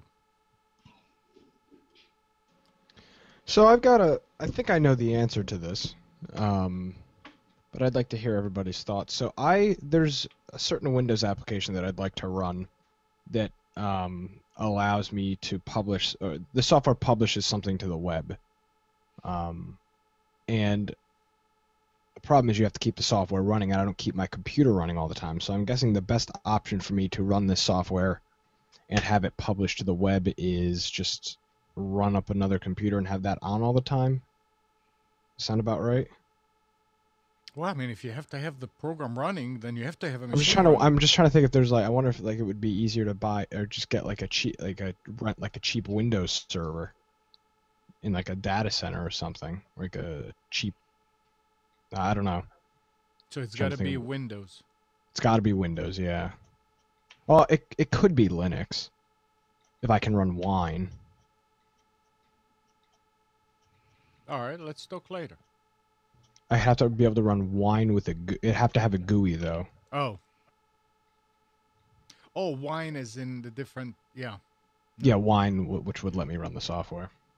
And does it have to? Okay, let me ask you this: the program needs to run on a Windows server? No, the software just needs to run. It's Okay, Radar software. It needs to run on Windows. Here's my question: if I run that program on this machine here, that is 24/7 up. Can that solve your problem? Oh yeah, I just need a Windows computer run on 24/7. I'm just trying to figure out if there's an easier way than just having to keep a computer on 24/7 here. I have a question too I don't know related what's to now what are you capturing, Nick? It's there's weather software called the GR Level X, and part of a feature it's pay for weather software. It's a weather radar software, and a part of the feature of the software is you can set it to every time there's an update, it'll publish an image to a website or a web server. I see. So it would be nice to have this constantly publishing to a web server that I could embed on my Facebook page or on my website. In our preparation for the wedding coming up, my daughter's getting married in 2 weeks. Congratulations. And, we were talking about how some people will use Instagram as a way to document the wedding and then have a hashtag created where people will upload their Instagram pictures and videos to a site. But I was made aware of software that's used. It's mainly used for public events where you can actually have those Instagram posts pop up real time and be projected or put on a screen. So if, my daughter told me about how she's a dance instructor and does a lot of conventions and competitions, and they would have live tweeting and live Instagram of what's going on at the event. How they filter it, I don't know. What's to stop somebody from putting something offensive up there? But we're looking into the possibility of doing that. And so far, the only places I found were mainly pay-for services to do that. I don't know that I can even have time to go in and set this up. The Instagram side, yes, we can create the hashtag and you could just pull up the website and search for the hashtag. Well, I mean, just capturing it. Not so sure I want to have it popping up on a screen. Okay. But if I could just capture it and have it forwarded to we'll create a group on Facebook or something to capture it. Mm-hmm. But that shouldn't be too hard. But I thought it would be fun to have that live screen. But I just don't want to go crazy. Yeah. But that would be. I was fascinated by some of the things that event organizers can do with social media. There's whole companies out there that just are there to use and manipulate and analyze and promote your company using social media. It's amazing. Keep going. I'm not exactly aware of all the latest trends. I'm sorry, Amnon. No, I was saying keep going. I'm working on something here. Interesting stuff. I did just learn a little trick on DSL reports. I hadn't thought about doing it, but probably would work real well. Mike, I see your post on here, by the way. Well, good. Your Raleigh updates post. If you've ever tried to get through to anyone in Time Warner who knows anything, it's level 3 tech support. Mm-hmm. The problem is that levels 1 and 2 are trained to do everything possible to keep you from reaching level 3 because those are the people they have to pay who actually know anything. Exactly. And there's a little trick you can use. The way to get up with level 3 tech support is you call up tech support, and how can I help you? Well, I was just disconnected from level 3. Can you reconnect me? Put you right through. I've done that before. I tried doing that before. They still asked me a bunch of questions. Yeah, I get kind of short with them. I don't blame you. Pull up your record. It's on my account.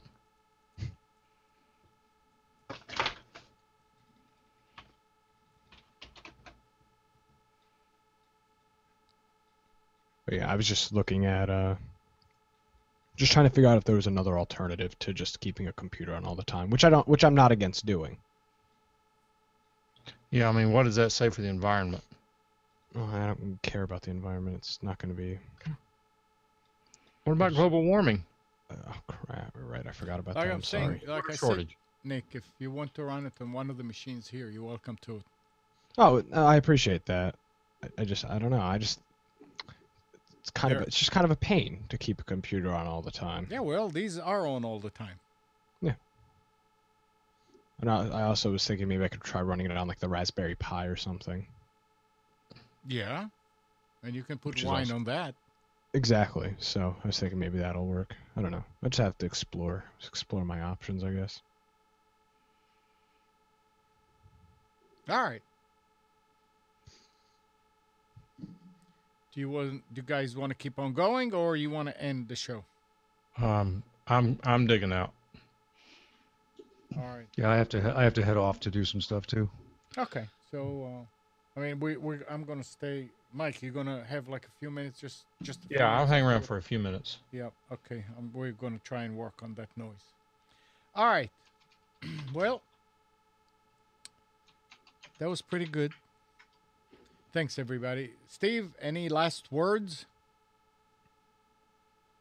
Sorry, just catching up with an old friend on That's okay. on the chat. No last words at all. Thank you to Spence for the specials. I was listening to them, and we'll have great fun looking at the PDFs shortly. Is your forehead all bloody and swollen from beating your head against the wall? No, but it will be while I'm looking at it later. Just keep saying to yourself, free healthcare, free healthcare, free healthcare. Mm-hmm. Yeah, that's my mantra. Mm-hmm. Well, look who the cat dragged in. Sean is here now. Big Sean Callahan is here. All right. Well, good morning, Kathy, Hannah, Nabil, Mac, Norm, Kathy, and Donna. Thank you, everybody, for tuning to Computers 2K Now. We hope you enjoyed and maybe learned something from our time together. Remember to practice safe computing, back up your hard drive, and update your virus scanner. We'll be back here next Sunday at 9. But you can always reach us at computers2know.com. While you're at it, like us on Facebook, subscribe to our YouTube channel. Tune in tomorrow, tonight for for Tanya Love at 8 till 9, and tomorrow 1 till 2, Breaking Free. See you all.